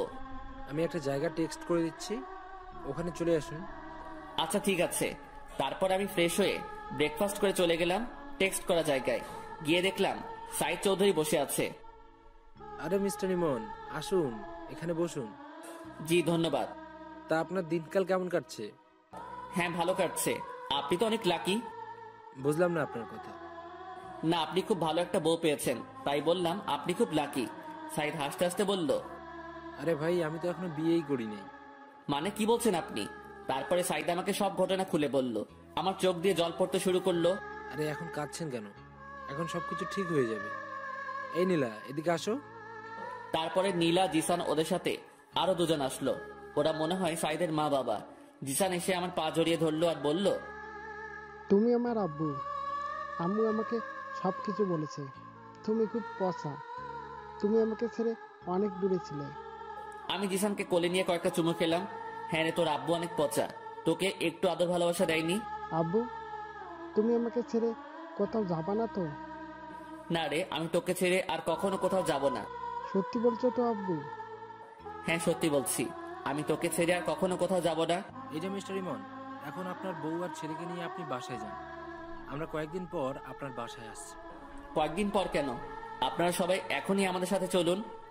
আচ্ছা আপনি যান, আমরা কয়েকদিন পরে আসি, ঠিক আছে? আচ্ছা ঠিক আছে। তারপরে সাইদের মা বাবার কাছ থেকে বিদায় নিয়ে আমি, নীলা আর জিসান বেরিয়ে পড়লাম। আমি গাড়ি ড্রাইভ করছি, পাশের সিটে নীলা বসেছে, আমাদের মাঝখানে জিসান আছে। নীলা এখন আমার সাথে কথা বলছে না। আমি নীলার দিকে তাকাচ্ছি কিন্তু কোনো কথা বলছি না। জিসানের সাথে সাথে একটার পর একটা কথা বলে যাচ্ছে। কিছুক্ষণ পর আমরা বাড়িতে পৌঁছে গেলাম। কলিং বেল দিলাম, আম্মু এসে দরজা খুলে দিল। নীলা এবং আম্মু দুজন দুজনের দিকে তাকিয়ে আছে, কেউ কোনো কথা বলছে না। নীলা সরাসরি গিয়ে আম্মুর পা জড়িয়ে ধরলো আর বলল, আম্মু, তুমি আমাকে ক্ষমা করে দাও। আম্মু কিছু বলছে না, কথা বলার ভাষা হারিয়ে ফেলেছে। আম্মু এবং নীলা দুজনেই কান্না করে চলেছে। একটু পর জান্নাত আর আব্বু আসলো।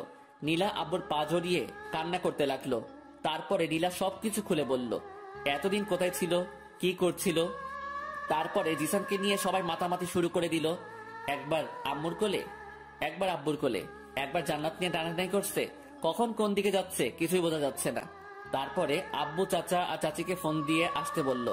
আব্বু বলল সারপ্রাইজ আছে।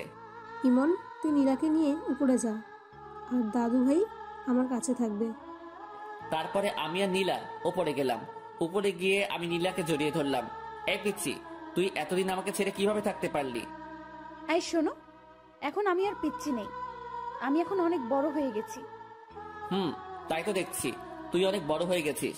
শোনো, এখন আর তুই করে বলবে না, এখন থেকে আমাকে তুমি করে বলবে, ঠিক আছে? আচ্ছা ঠিক আছে। জানো তোমাকে ছাড়া থাকতে আমার কত কষ্ট হয়েছে? হ্যাঁ বুঝতে পেরেছি।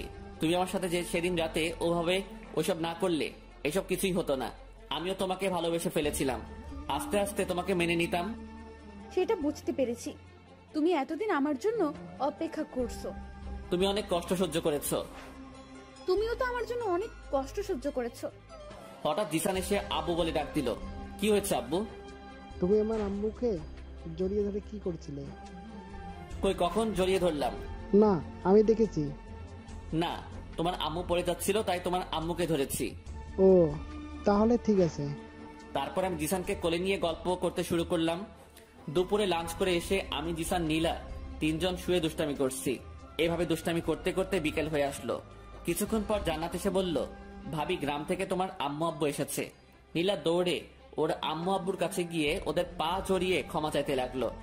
নীলাকে পেয়ে ওর আম্মু আব্বু ভীষণ খুশি। আর খুশি হবে না কেন, একমাত্র মেয়ে বলে কথা।